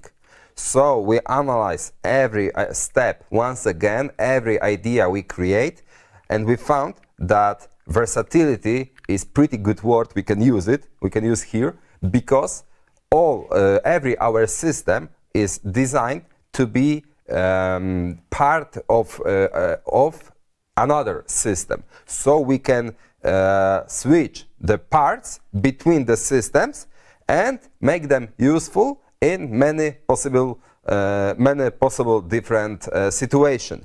To avoid the situation that you need one car or one truck just to keep spare parts, to be sure that you do not forget about any beam or any screw at site. So our idea is to be smart, clever, and simple. This is the main terms for Photonica, and I will be proud to prove that we can deliver that. But that's not only this. As I said, we are also a producer of electrical distribution panel. As you can see, we already provide several different schemes of distribution panels of electric switchboards. So you can buy already a couple of these products as well pretty soon as from Menlo, and we can recognize three different branches of those products. So the first one is pre-configured electric switchboard. So you can buy already designed product for 1 MPPT, for 2 MPPT, even for 4 strings, no matter for AC or for DC. For most common things, it is ready. But as well, you can choose tailored electric switchboard. It is a brand new option, and I am happy to announce that we will pretty soon develop tailored electric switchboard, which means that you can customize your switchboard. that you can create that even for 6 panels, for 6 strings, for 10 strings. You can connect many, for example, microinverters into different, into 3 phases if there are single phases. We will provide as many functionality as you need, and we will be proud to put our logo on it. But the last one is also a thing. Is it combiner boxes, which means the electric switchboard created for central unit utility scale project. This box is designed to collect voltage and amps from each series or from each string, put it together and put in one bring in one cable to the main unit. So this unit can transfer even 1 megawatt of power into DC. And everybody, thank you very much. That's it. Stay tuned, and we will inform you pretty soon on our webpage and LinkedIn about release date and our presence on future events. Great, not so fast. Mariusz, may I have some questions? Yes, of course. I have waited for this. Great. So, what's its roadmap for all those plans which you have? Well, usually I said it's done when it's done. But in this case, we cannot do that. So I think, as I said, the electrical part of our company is ready. It will be pretty soon delivered to Menlo and being sold by Menlo. By the terms of structure systems, we are almost done. But we have to be sure that each part is finished and is as great as it can be. Okay. In our mind. So I'm something between June, July to a great release with our portfolio. I hope that answer will help you. Yeah, it covered my interests. But when I heard your aims, your goals with making mostly structures, they are very ambitious. What experience do you have, your personal experience, because company is bright new, to achieve those goals? Well, basically, I have over 11 years of experience in the tech industry, as well as my colleague Norbert has the similar experience, also over 11 years in the tech industry. I was, for example, chief of R&D in some factory facilities, etc., etc. As well, we've got together over 10 years of experience into photovoltaic industry, photovoltaic market, as well on Polish and international market. So I am pretty sure because of that, we are the correct persons to bring this project with the words which I use. I'm pretty sure the words will become true. Okay, I wish you that, and thank you for visiting us today. And it's time for our last session. Stay with us for those. Thank you. Thank you very much. Have a nice day.